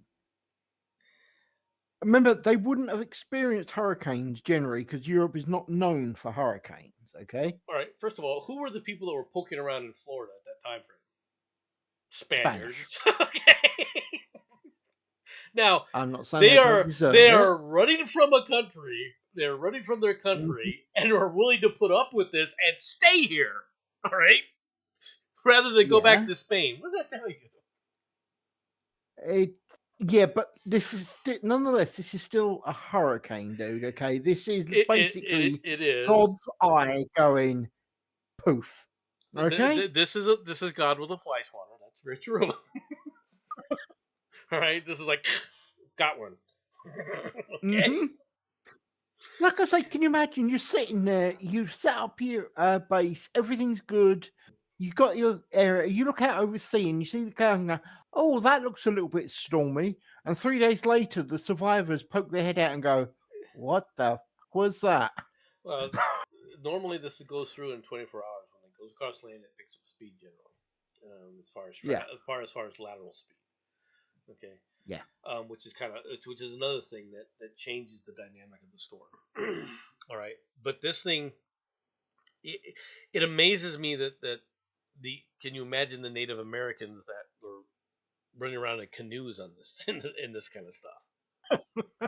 You know, So you're out there on your you're out there doing your little fishing, right? So you can get some fish for the tribe, and then you see that storm cloud going, and they start to paddle away, and then the screaming of "Paddle faster!" comes up because I mean, what other choice do you have at that point? And you wonder why we developed motorboats. That's all I'm gonna say. I'm just saying that all right, knowing where these storms come from and everything, how a lot of them kind of have begin the blowing portion of it in very close to Africa.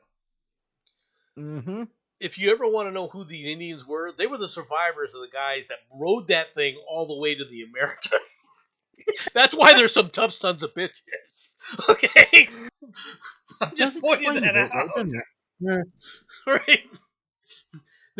In Latin America and South America, they're doing the same thing with the ones from the Polynesians. The ones that landed in the coast down there, all right? It's the same thing. They're the survivors of storms like this that blew them all the way there. The weird thing is we're making jokes, but that's actually fairly accurate. It is. Okay? You want to know why the Aztecs are some sons of bitches? Historically, well, look where they came from. Mm-hmm. Just pointing Please, it out. Mr. Wingod, don't do that again. Hack. Please, Mr. Wingod. You know, praise the sun. Cut off his head. I mean, Yeah. It begins to make sense when you look at it from that perspective. They didn't have satellite technology. Okay. Just pointing these things out. Okay. The Spanish, on the other hand, let's be perfectly frank, they came over and were like, "Oh, there's no way we're living here." Gold? Gold. Yeah. I mean, let's be honest. Yeah. The Spanish, the Spaniards were like, "We're not putting up gold, silver." Mm-hmm. They look around. I mean, okay, I just want to throw, for instance, okay, you got the Spanish with gold and you got the Floridians with crack. Are we seeing connection here? Okay, just saying. No, you got to give it to the Spaniards. They took on a freaking population. They had 100 something people, and they took on a population of freaking 1 million. I know you got because we're not leaving with the gold without the gold. Okay, Yeah. It's just that simple. In fact, they're like, we're going to burn our ships to make sure we get the gold. I mean, that's just putting this out there. Didn't the Romans do that? No, that was a bit different. The Romans. I know. Caesar did that to. People don't know. Caesar did that to prevent his people from trying to flee because he was like, "No, Egypt is mine." Just putting it out there. Okay, and what's more is he knew there was other ships on the way to pick him up. Okay. Yeah. Okay. Yeah. Let's be fair, dude. The Romans thought it was a good idea to do that to Ireland. Again, you don't see much in the way of Roman structures in Ireland, now, do you? Just saying. I'm just pointing out that was before the Irish had discovered liquor. That's that is the point. That was before they were drunkards. Could you imagine the damage they would have done? Well, you couldn't. You couldn't let them out. I mean, let's be honest. Yeah. There was a chance that they might escape. You had to do something. England, otherwise known as The place that keeps an eye on the Irish to make sure they don't do anything stupid. Oh, too late. the Irish. England looked at the Irish and said, "Okay, let's give them liquor. All right, they're killing each Yep. other. Just look a little bit here. It's taking a little too long. Bring in the potatoes." Okay. You don't start with potatoes. Okay. You Wait. lot started that crap. You lot done the. We you did created not the start Yes, that. you did. We Yes, you did. Not. All right. Oh, First I'm of all, you're going to tell me it was American traders that gave you the potatoes that grew so well in their soil that they said this is the only kind of potato we ever want. That was our fault. No, actually, no. I'm just going to save a whole lot of time. The potato blight fly came from America. But Without that fly, the half that problem wouldn't have dealt with. The potato blight fly did come from America on British ships. Okay, on British ships. Where did it come from? Hold on. We're not done. Mm-hmm. But it was only truly effective on a single strain of potatoes. Mm-hmm. So why didn't you bring in other strains of potatoes for them? And America, when you landed in America, you had this wonderful thing that's ubiquitous throughout America called corn. And it grows really well in Ireland, too. You gonna tell me why they didn't have corn? It's because the first thing that the Irish did was turn it into whiskey. Next. Okay, I'm sorry. Your argument is failing. Okay. Carry on. Hey, that's not our fault. You can't blame that on. Yes, we discovered you can turn it into whiskey, but that's not our fault. That the only thing that they used the corn for was whiskey. We at least eat it as well, and we have whiskey.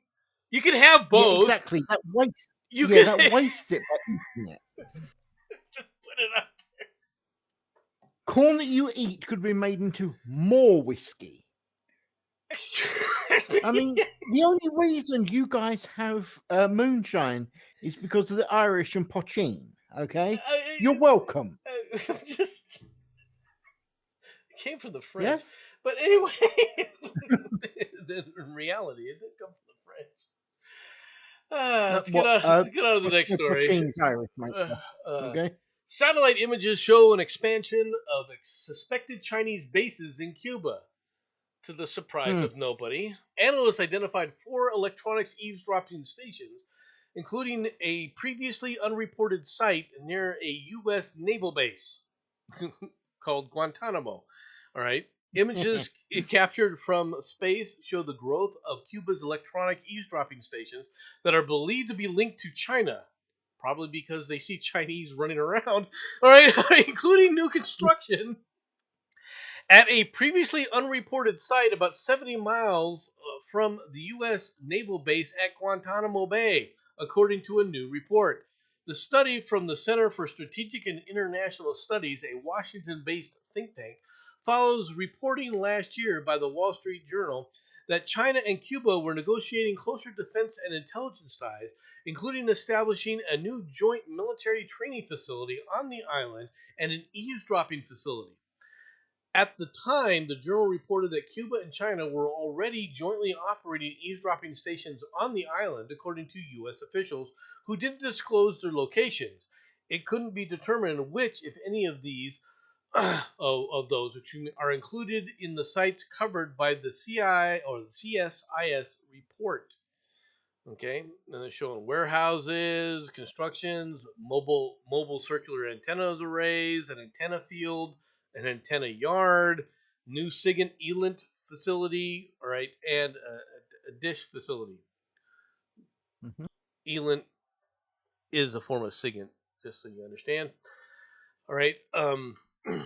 The concern about the station's former officials and analysts say is that China is using Cuba's geographical proximity to the southeastern United States to scoop up sensitive electronic communications from American military bases, space launch facilities, no shit, all right, and military and commercial shipping.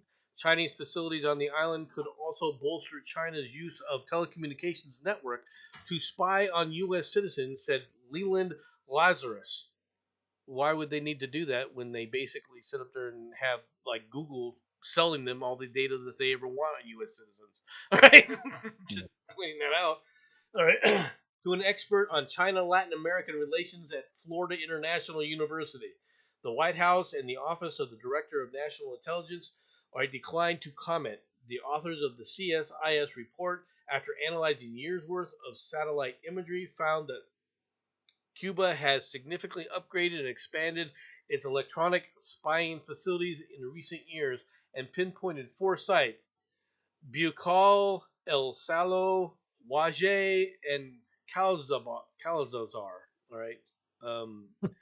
This is talking about the different aspects of this, and this is one of the sites where they're talking about the antenna facilities. Okay. For those who don't know, this kind of facility here, this is a DF facility. This is a direction finding facility as well as a listening post, right? To do DF capabilities or direction finding capabilities. That's what you use circular arrays for. All right. So people understand what it's used for. Okay.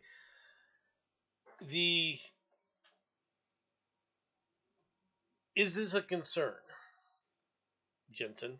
In your opinion, is this a concern? Okay, first, before I answer that, didn't something akin to this happen all sort of the really, really early 60s? You know, No, can't remember how this works. I'm sure someone will be able to remember it. That was a was a nuclear missile crisis. And from rumor has it, apparently there is actually a bunch of Russian bloody subs armed with said things sitting there off the coast. Again, see last statement. Okay, there's Russians. Of course, there's Russian subs. Okay, Russian nuclear armed subs. It's a Russian sub. You assume it's nuclear armed. That of all their That's other subs, right? You have to make that assumption. Right, to be safe. Fair. Okay. So again, Cuba missile. We're just waiting for the last word to come in. They were land-based missiles, right? And it was. I know. It was back in the '60s before we had developed Triad. Okay. So there was. Let's be fair. You've got Florida there. I mean, that sub is. The second that sub comes into the line of sight, you're going to have a bunch of Floridians going out there with baseball bats and a big smile. That sub is doomed. The problem with Russian subs are awesome and shit. Okay, I want people to understand this. Okay. If you get a Russian sub, especially the old Alphas, okay, the Alphas when it came out, and if it was properly maintained, and that's kind of a big if, okay, yeah, that's a really big if. But when they were properly maintained, those things could outrun torpedoes, folks. I want you to understand that. They literally could outrun a torpedo. If it had a lead and you fired a torpedo at it, the torpedo may not be able to catch it. That's how fast those damn things were. Okay, that's how powerful. That's how powerful they were. Okay. They also could dive to depths no one else could even contemplate at the time, because they were made out of pure titanium alloy. They were a double titanium hulled frame. Okay. Now, I'm just telling you, their capabilities were just phenomenal. Yes. Okay. You could also hear them coming 300 miles away. Okay. Again, I'm back to my Floridians sitting there on a rowboat with a baseball bat and a grin. They were loud. Okay. The Alphas were very loud, right? All you need to do is tell the Floridians that the sub is full of meth, and that thing is not making it back safe. That thing is turned into spare parts and put on top of people's houses. They would be pulling it apart looking for the meth. I will agree with that. Well, they'll be out there fishing for it. Okay, I'm not going to deny that. Uh-huh. All right, that's all very true. All right, but the alphas, all right, like I said, they had a for everything that they did that was phenomenal. They did things. You got to understand the Russians were not stupid. They were highly intelligent. All right, but quality control was always a secondary or tertiary or not even thought of process for them. Okay, Yeah. if it wasn't for the fact that they didn't take these things into consideration, and the other thing was is well, human life is not a huge concern of theirs either. Okay, As Matt put it, good enough. okay. Mm-hmm. Did you know how many people that an alpha had on it? Go on. The alpha was manned and run by 12 people. Damn. Okay, because they had all of this automatic stuff on it, Hmm. but the automatic stuff worked sometimes and didn't. Like I said, when that thing was up and running perfectly, right, it was a badass sub, and it Yeah. terrified NATO because at the time we hadn't even thought that they could do something like that. So when the alpha came out and we were watching one of their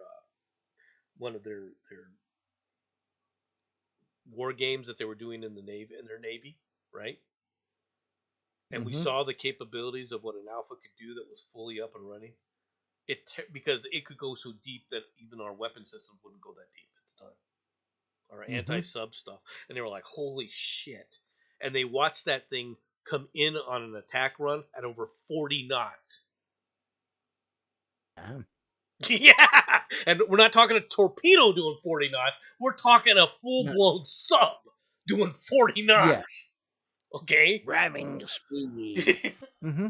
And what's more, because it was titanium, the turns it could make were like a fighter jet in the ocean. Can you imagine if they actually get the robot technology the way they're going and actually start putting that inside these things? Screw the people. You don't need to have any sort of life support. You got it fully automated. At this point, drone subs, hello, you're screwed. Jensen. Oh, I'm not supposed to be giving away secrets. Sorry. Ignore what I just said.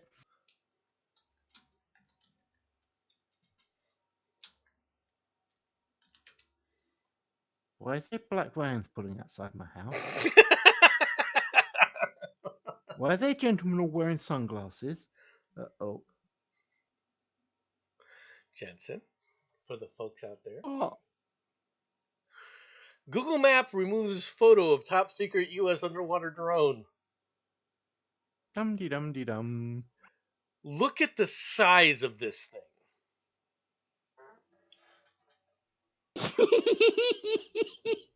I just want to Yes, point please. this out. Okay? Mm-hmm. Just pointing it out. It's a big boy. That thing is massive. Hmm. Or it's That is not, something you find in someone's backyard. Okay? Again, I disagree with you about 20 minutes after the Floridians deal with that Russian sub. This is You not do find- this is not something you find. All right, these are not. I don't know what these are, but these are not fishing boats. No. These are fairly good sized craft. You would agree? Well, the grey one looks like it could easily have a helicopter land on the back. So. It doesn't this look like, maybe it's just me, but doesn't this look like removable solar panels? Oh, yeah. For charging purposes. Just putting it out there. Mm-hmm. All right. This was a report by India Times. All right. And it was a picture of a high resolution satellite photo that when they saw it, they told Google to take it off. I wonder why. All right. They reported that it indicates the manta ray. Top secret U.S. submarine prototype weapon designed for extended low power operations at significant depths. The damn thing looks like something out of, Voyage to the Bottom of the Sea. Oh yeah, it Okay. does, doesn't it? Right? They Like I say, said, they- oh, I like. and they say it's unmanned. I don't know if it's unmanned or not. But something that big unmanned. Okay, I that's. think I opened my mouth at the wrong time. I'm just pointing this out. And for low power, you don't. Mhm. As opposed to what? Nuclear power? To be fair, it's probably low radiator power, i.e., stealth. Well, I don't think that this is it. Okay, my question first of all is, look at the shape. Okay, Hmm. why would you design this shape? Logically, wouldn't that cut through the water a lot easier? Otherwise, No, let's be honest, it's not. because in fact it Go would on. cause drag because of those wings. I would agree with you, except for one little thing. Didn't nature kind of create the manta for a reason? Mantas, You know. manta rays are use those wings, all right, as Mhm. as a type of flipper. Okay, Yes. they are not highly mobile. All right, in the sense of turning True. left and turning right and so forth. All right, and as far as speed goes, how is this enhancing the speed? Okay, nature has Mm, manta rays. Nature also put out barracudas. Which one's faster? fair point. See, what you don't. Actually, I was about to open my mouth and I realized I might be giving things away. So, do you know what? I'm going to step away from this conversation and go, I have ideas. Maybe we can talk about this off air.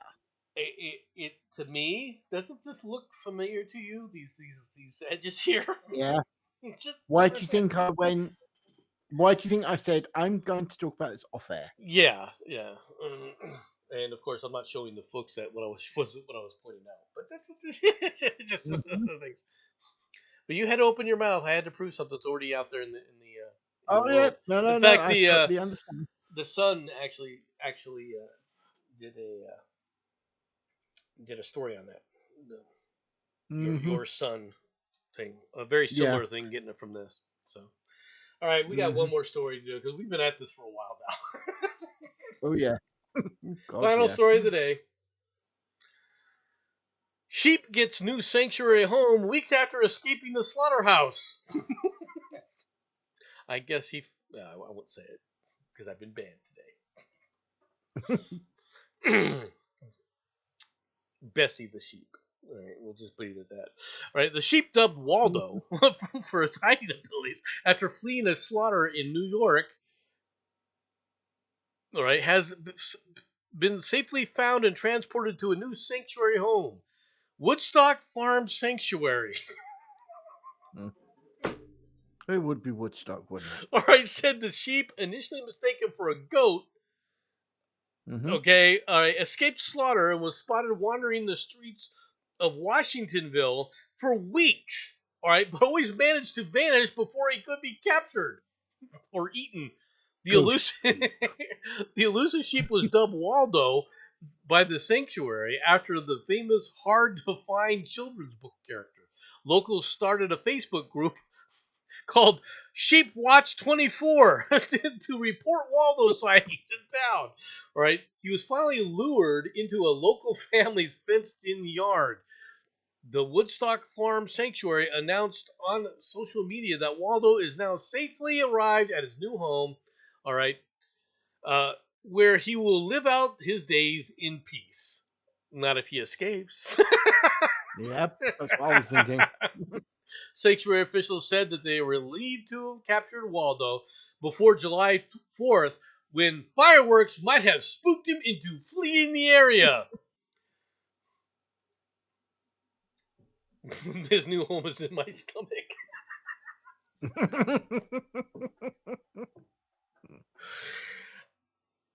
I'm just curious how they know that Waldo escaped from a slaughterhouse. Hmm. something doesn't sit right here. Maybe it's just me. No, I agree. All right, I'm just curious that there's something's not fitting. All right, just put it Okay, out there. breaking this down, all right. Let's say it did escape from a slaughterhouse. That means it belongs to somebody. That means it's someone's property. Well, That means it's theft by keeping it from them. Now, well, how's unless that they work pay, again? unless they paid, they donated to pay for it, or the guy said there. You don't know if the guy volunteered to. Okay. No. That's why I was inquiring. I'm just, I mean, like I said, the first question is, how do you know it escaped from a slaughterhouse? It could have just escaped from somebody's farm. The fact that you took it, True. okay, if you saw the picture, we're gonna put the picture back up again real quick here. Mhm. All right, you see how it's sitting here. They said it was mistaken for a goat. The only reason you mistook it for a goat is because it had been sheared recently. Yes. Okay, so that's why I'm saying, how do you know it was a slaughterhouse? Right? Because look, Yeah. sheep are kept for several reasons.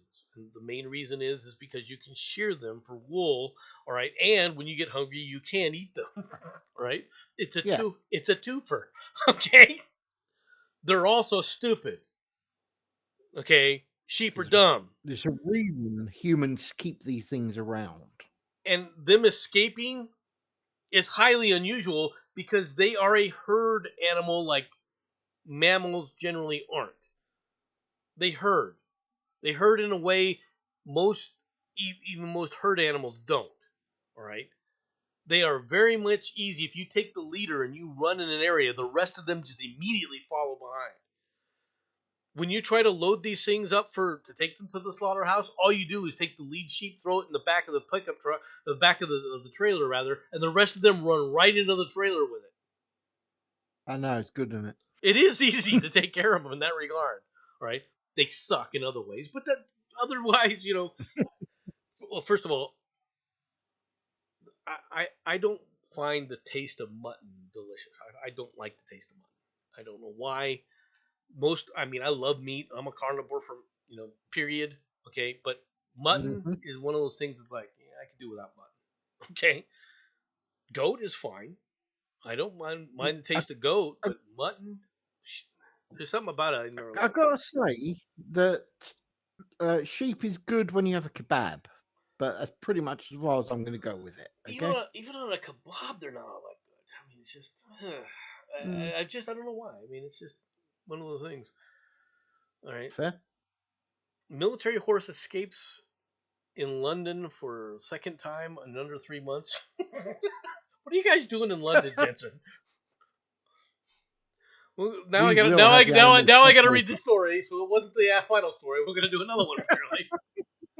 3 British military horses broke free from their handlers Monday and ran loose through the streets of central London. The second such incident in the last 3 months. The Ministry of Defense confirmed the 3 horses from the Household Cavalry Mounted Regiment escaped from their handlers during exercises Monday morning when the lead horse became spooked by a passing bus. Yeah, he didn't spot it. This large red thing. You just didn't see that thing coming. I think somebody was saying, was holding something out there and it was Apple. Mm-hmm. I just put it out there. Officials said the horses were quickly rounded up by the Army and Metropolitan Police personnel, and they were returned to the Hyde Park barracks. One of the horses was treated for a minor injury because somebody got in its way. No human injuries were reported because we were not going to report such things. You're not going to admit that, I got trampled by a horse. Well, what were you doing? Yeah. Trying to catch it? Hold up. Before we continue, did you hear about the cow that was run down in the middle of England? I did see that. I did see that. Well, thank God for that. I did see that. Were they hit it with a vehicle? Twice. No, twice. Well, hitting it once, I'm fine with. No, they actually hit it and then run the. They hit it. They hit it pretty. They hit it pretty well, all right, because that thing went flying. Yeah. And it was like boom, wee, and the fact that it was trying to get up, they were like, "Not today, folks," and they ran right. They ran it up into it Yep. to pin it to the ground. Okay. Um, Yeah. Look, did they need to do that? No. It's a Not cow. really, because if it came round here, it's dinner. Okay. Well, so I'm not sure why they did it. Okay. I would have to question. I would have to have questions. All right. First of all, and I'm serious about this, and I'm not trying to sound this, Hmm. and I know it's going to sound like it, right? But because it's going to come out as if it's sexist, but it's not. It's reality. Hmm. I would be curious to know if the officers in the car, if at least the one driving, was a woman. No, it was actually a male officer, and he's currently been put on medical leave. Okay, now I.e., they're that's the deciding next. whether or not to do so. This guy had to have had something wrong with him. All right, I can see a Yeah, woman being intimidated and doing it because she was intimidated. A guy yeah. would not have been intimidated by that, but then again, I okay. The problem that I see with this, Jensen, is I come from a rural community. I know how to That's why I thought you'd be the person to ask about this. I know how to handle cows and things like that, and what you need to do, even when they're rambunctious, right?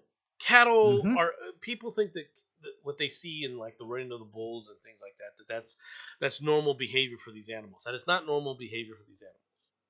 Okay, No.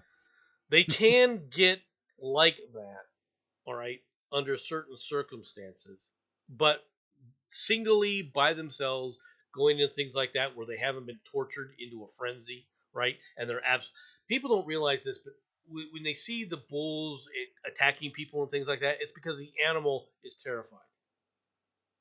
Generally, the animal is truly sees you as a threat and is trying to and thinks that there's no other way for it to get away.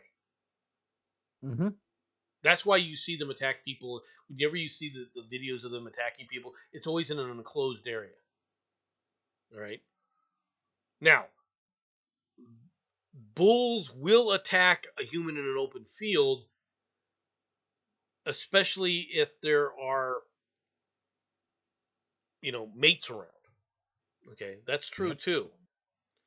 But if there's multiple people, generally it won't. It will just ignore it, right? Because if there's one person Hmm. by itself, it'll look around and it'll try to run you over, right? The Holstein bulls are well known for this. Okay, Hmm. if you have a Holstein bull in an open field and you're by yourself, you're a road patty. Okay, I'm just letting you know. Whole, whole, they understand that there's a weight dynamic and it's in their favor and it's their opportunity to get some. Okay, they gotta get some back. Okay, Yeah. but overall, these animals will not do something like that. Okay, and the cow in that situation, you could tell that the cow it was just looking around, right? It wasn't trying to threaten anybody. It wasn't a threat to anybody or anything else. All you need to Hmm. do is hold up certain panels and a little ways away, and you can slowly direct them right where you want them to go. Okay, there was no need to run the animal into the animal. Okay, Yeah. Before you carry on, just so you know, do you know what one of the major manufacturing facilities is in the area that cow was in, no. by any chance? McDonald's. Do I really need to say any further? Okay, so basically, Bessie was on the hoof because she realized she was the next burger. Is that what you're trying to Pretty say? much. That is the assumption I'm making. All That right. obviously, I do not live in that area, but I have been The informed quite reliably that McDonald's is the major facility in that area, and apparently there's a load of what we call A roads, which is basically major road systems over here mhm. in that area, and that's why the police had to take the cow down quickly. No. All right. Hmm. You could have moved it into another area, right? I mean, you didn't have Yeah. to run into it. Now, if for some reason they were ordered to do it, I can see why they would do it. All right. Mm. And they did it effectively. I can't deny the fact that they didn't do it effectively, right? They did come in with some speed. All right. The one thing that I would point out with that situation, if you ever see it for people that are squeamish about that kind of stuff, it's hard to watch. Right. Mm-hmm. But they do hit that thing. That thing rolls repeatedly. All right. After sliding. Okay. Oh yeah. A goodly distance. Right. But it was Mhm. getting back up. You notice that? Oh yeah, but that was no bump. That was a No, full on. no, You're going down. no. They hit that thing nice and hard. Now, I will say this Mhm. also. That was not a full grown cow. Oh no. Okay, and I say that because that vehicle was a sedan. Okay, Mhm. and I don't know if people realize this, but cows are big. Okay, Yeah, I know. I was going to say. I wonder how much damage that thing actually took from it in that cow. that cow probably was only about 6 months old or so, maybe a little Mhm. older, not too much older than that. It was not full grown. It was not something that was ready for the ready to go to market to be eaten. Okay. It almost looked kind of like a pet. All right. Possibly a pet in the area. The Yeah. the I don't know where it came from though. Did they ever find out where it came from? Yes.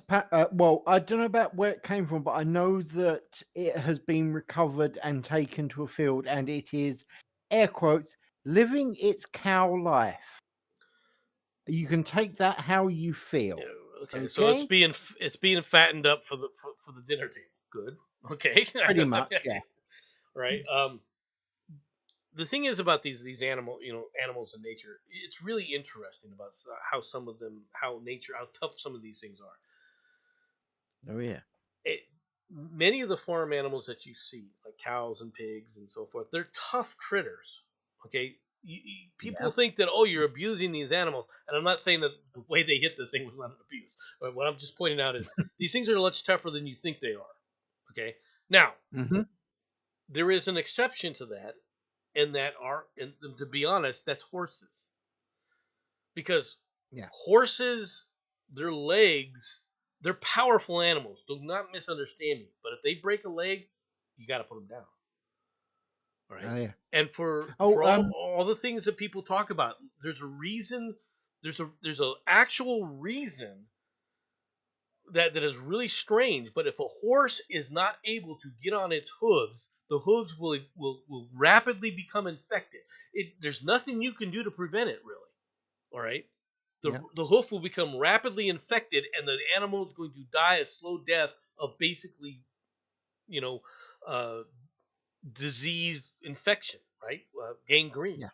All right. That's Yeah. why. Lots of That's things why I like always wondered why in the movies they always show them shooting the horse when it broke its leg. Right. The reason is that they Mm-hmm. didn't have any choice. All right. No. And that's true of even today. Even with all the modern medicine, just a few years ago, they had a horse that was won the Kentucky Derby, right? And it was a Mhm. mare, all right. And in another race, because of things that happened, the horse broke its leg. They did everything they could to try and prevent that infection from happening. It still happened, and they had to put the horse down.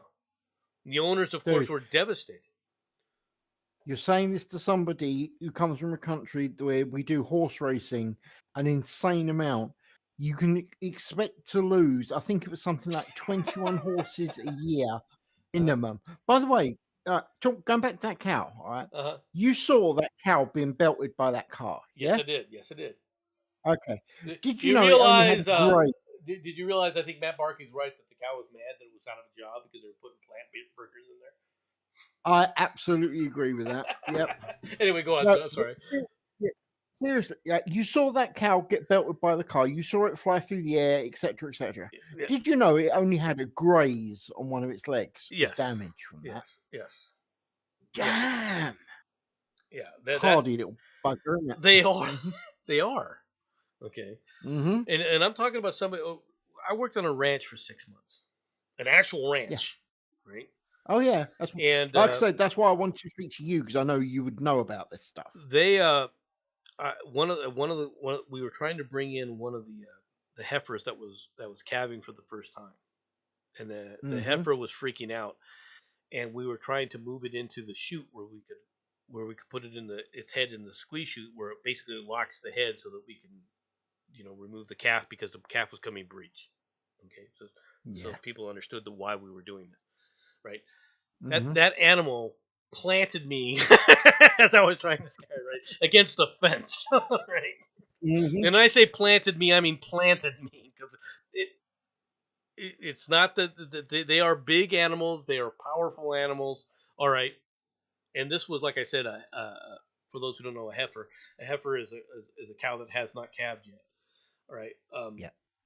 So this heifer planted me nicely, and I was like, oh, it knocked the breath out of me, and it Mm-hmm. only took like 4 steps, right, to get to me.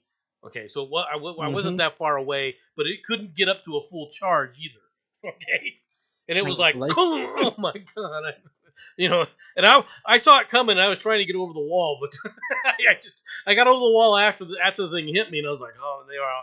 All the other guys are like, you're right, yeah, I'm fine. I just need to catch my breath, but they're big, Mm-hmm. powerful animals, and they're tough. Okay, Oh much yeah. tougher. They are much tougher than a horse. Now, horses, don't get me wrong, horses can do damage to you. Okay, Yeah. because if a horse kicks you, its legs, they are powerful animals too. You are going to, they can kill you by kicking you. People tend to ignore this, but when a zebra is being chased down by a lion, zebras have been Mm-hmm. known to kill lions by kicking. There's a reason they try to kick, because if they catch a lion wrong, the lion is in the wrong spot at the wrong time, it could literally kill it, and it gets to go free. It's no longer on the dinner table. Yes. Okay, these creatures are not something to play around with necessarily, right? They're not Mm-hmm. the gentle things that people see in cartoons, on Saturday morning cartoons. Okay, they Yeah. can do damage. Okay, they can kill people. If you get hit in the wrong spot by a kicking horse, you will be dead. Not, oh, you'll have to go to the hospital. All right, that's if it catches you in the ribs. You're going to go to the hospital. If it hits you in the head, you could be dead. That's not a joke. Yeah. Okay, it's not people think that people that work around horses and everything else, they all know how to handle horses. They can read the signs, right? Generally, Mm-hmm. that's not perfect though, because if they get sloppy, all right, or inattentive at the wrong time, Yep. you can be hurt. All the cowboys, if you ever get into cowboys, they will all have stories about when they did something stupid. All right, and a Yeah. critter let them know.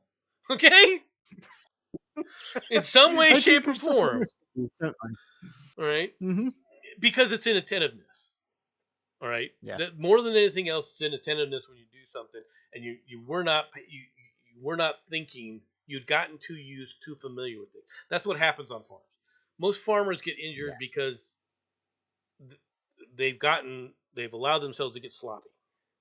All right, because they're so Yeah. familiar with it, they just it it they just do something dumb. Okay, I was just say, I believe the technical term is they did the dom. yeah, there's for things they know better under normal circumstances they didn't, but for whatever reason they were either in a hurry, all right, or they were distracted by something else. They for some other Mm-hmm. way of distracted, and that's the worst thing you can do around farm equipment, is be distracted, because that equipment is dangerous. Oh yeah. Okay, PTO shafts, they're arm takers. Okay, Mm-hmm. they're arm removers. Okay, and under normal circumstances, right? You look at the people, go, oh, you have to be an idiot to do that, dude. All it takes is being inattentive, right? Same thing Yeah. with certain equipment like milling machines and so forth. Milling machines, to mill and do all other stuff, sounds really cool, like having lathes and those things. They're really cool, and you see them working that metal and everything else. it doesn't register sometimes in your head. It's ripping metal apart. Okay? It's Yep. designed to rip metal apart. And if you get inattentive around this kind of equipment, you can physically pay the price. You know? I bet these people don't have much in the way of mobile phones. I'm just guessing. Well, normally they've turned the damn things onto the camera so they can film themselves doing something, which eventually is going to end up on YouTube in another manner. But that's a separate point. Okay. Yeah, they answer the name of Lefty at that moment. Well, yeah. it's the same thing with anything. When you're dealing with, if you don't, if you forget to be respectful and mindful of what you're doing, all right, things can happen. All right, this is true of any kind of device. People forget the simple power of a car. People do not understand how even if it's one of those small little, run around little go-kart kind of things, there's power behind that that you better learn to respect it. Because the moment you don't, the moment you freaking start taking it for granted or thinking, is the moment it comes back to bite you in the ass. Funnily enough, I've got to say this, okay? Bomb disposal really teaches you to concentrate on what you're doing, because you don't generally make a second round of you don't get the second mistake. You know what I'm saying? You learn to concentrate real hard, real fast, and try to minimize distractions around you. Right. Yeah. That's the thing that I think a lot of people don't understand. Is they see the all these guys, okay, they heard that there's a bomb disposal unit, and they see people keeping people back and everything else, and they think that the reason they're keeping them back is because they don't want them being blown up with the explosion. No. What they want to do is they want to make sure that the people who are working on it aren't distracted by some stupid ass with his cell phone going, "Hey, look at this guy looking at this." Right? Yeah. That's why. All right. Most of those explosives are not in those situations are not going to take down a city block. I'm not saying you can't build one that big, but most of them aren't that big, right? But they're big enough. Cough. They're big enough to do damage to a human being, especially one that's trying to disarm it, right? Yes. And so people that's the main reason people do keep you way back, right? We had when I was first in AIT, we had an incident where a person had left a briefcase. Okay. He had gotten into his car, but had put the briefcase on the ground and forgotten about it. Because obviously he put the briefcase on the ground, somebody else clocked the one doing that. You get distracted, like I said. And so he drove off. And so the parking lot, people looked and saw a parking lot with a briefcase in the middle of the parking lot. I wonder how that's going to go. So the result was they called in, the explosives experts and everything else. This was before they had the ability to move in the little mini X-ray machines that they have nowadays. Yeah. Right? So they didn't know what was in it, and they said, "Well, let's just blow it up." They attached an explosive device to it and blew it up. Yeah. Then out came the papers and the books and everything else. I mean, it was obviously harmless, right? But on a military base, you don't take those kind of chances. Exactly. Right? That's just so you understand. Nobody's going to go up, pick up the briefcase, and go, "Oh, there's nothing here." No, that's not going to happen on a military base. For one thing, and Jensen will testify to this, when there's not a war going on, you have an opportunity to blow things up. You are going to be there. You're going to take that opportunity, aren't you, Jensen? Blink, blink. I don't know what you're talking about. I have never been caught doing that ever. Yes, I did know that way. Right, I'm just pointing this out. Giving bored soldiers a chance to detonate something, it's not. It's beyond catnip. Okay. All right, and they don't even have to be part of the explosives device group. Are you No. kidding me? You'll have people crawling out. You'll have the clerk from behind the desk going, "I can blow something up." Yeah. How do you think I learned to do half the shit I did? It was pure. Oh, let's see what happens if I. Yeah, but you got to insert at least stupid play with idea the here. stuff all the time. Everyone That's else is true, like, that's "This is my first chance of doing this. I'm taking this." That's why I Yeah. laugh at these idiots when they talk about the guys who are part of the airborne units. To me, an airborne Mhm. unit is stupid. I'm going to be real blunt with you, right? And what I mean by that is, oh, we got to train how to jump. Dude, you get a bunch of soldiers, tell them, hey, who wants to jump? People from all over will go, I'll try it. Yeah. If they've never done it before. Yeah. Okay, trust me. If you walked on any military base and said, we're going to sit up there and take 60 people and we're going to go on jumping, who wants to go?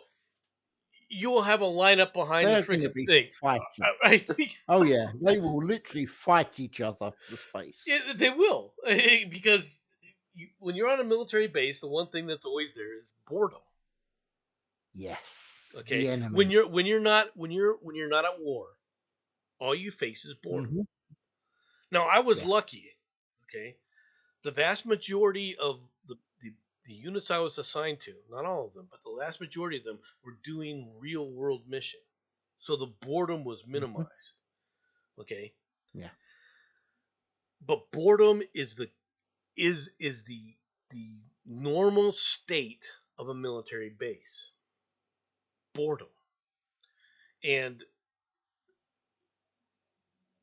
you're basically you're going to try and train for war, but most of the time you're not even training for war. You're cleaning.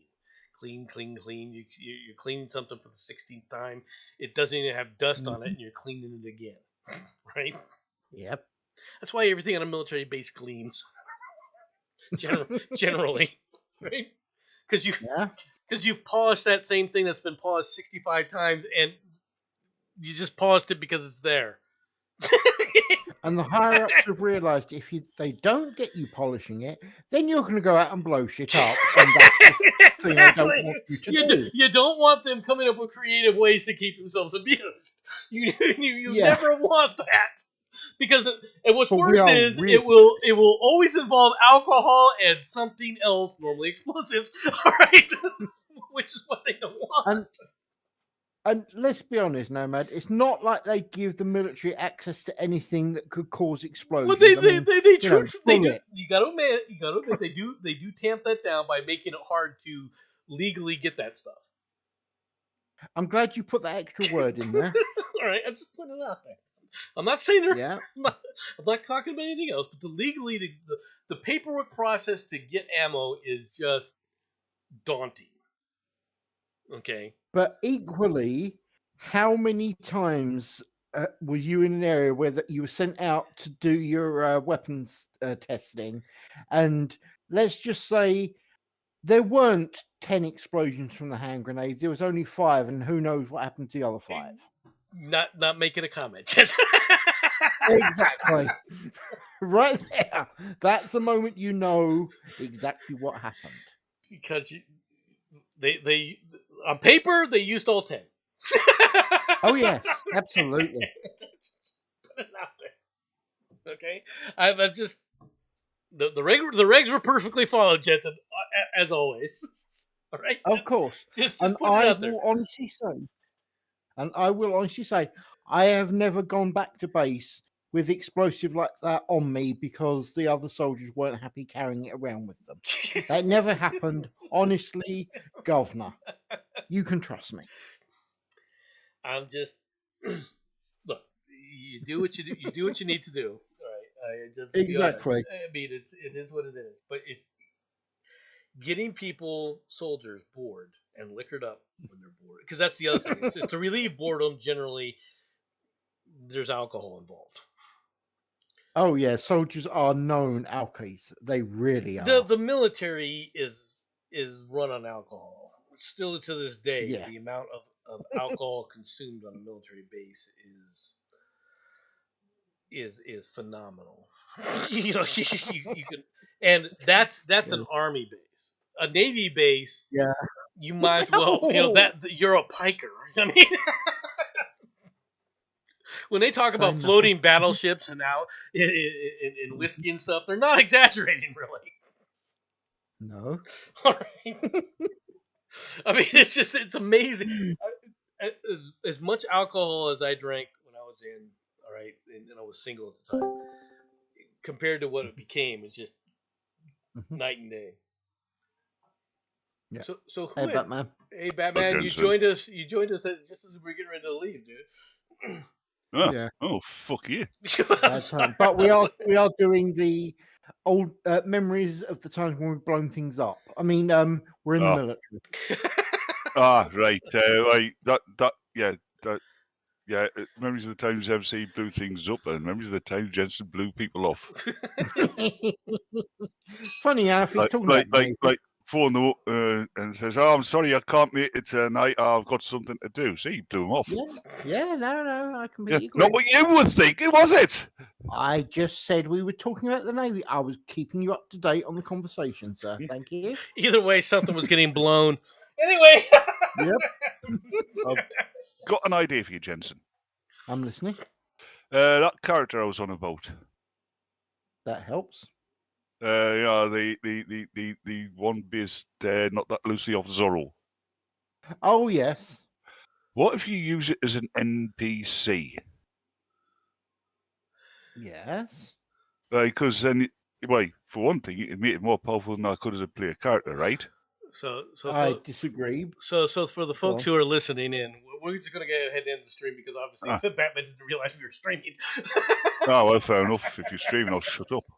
Yeah. But we were ending the stream anyway. So I appreciate y'all coming Yeah. out. Hope you all have a good day. Talk to y'all later. Bye bye, everybody. Bye. Bye-bye.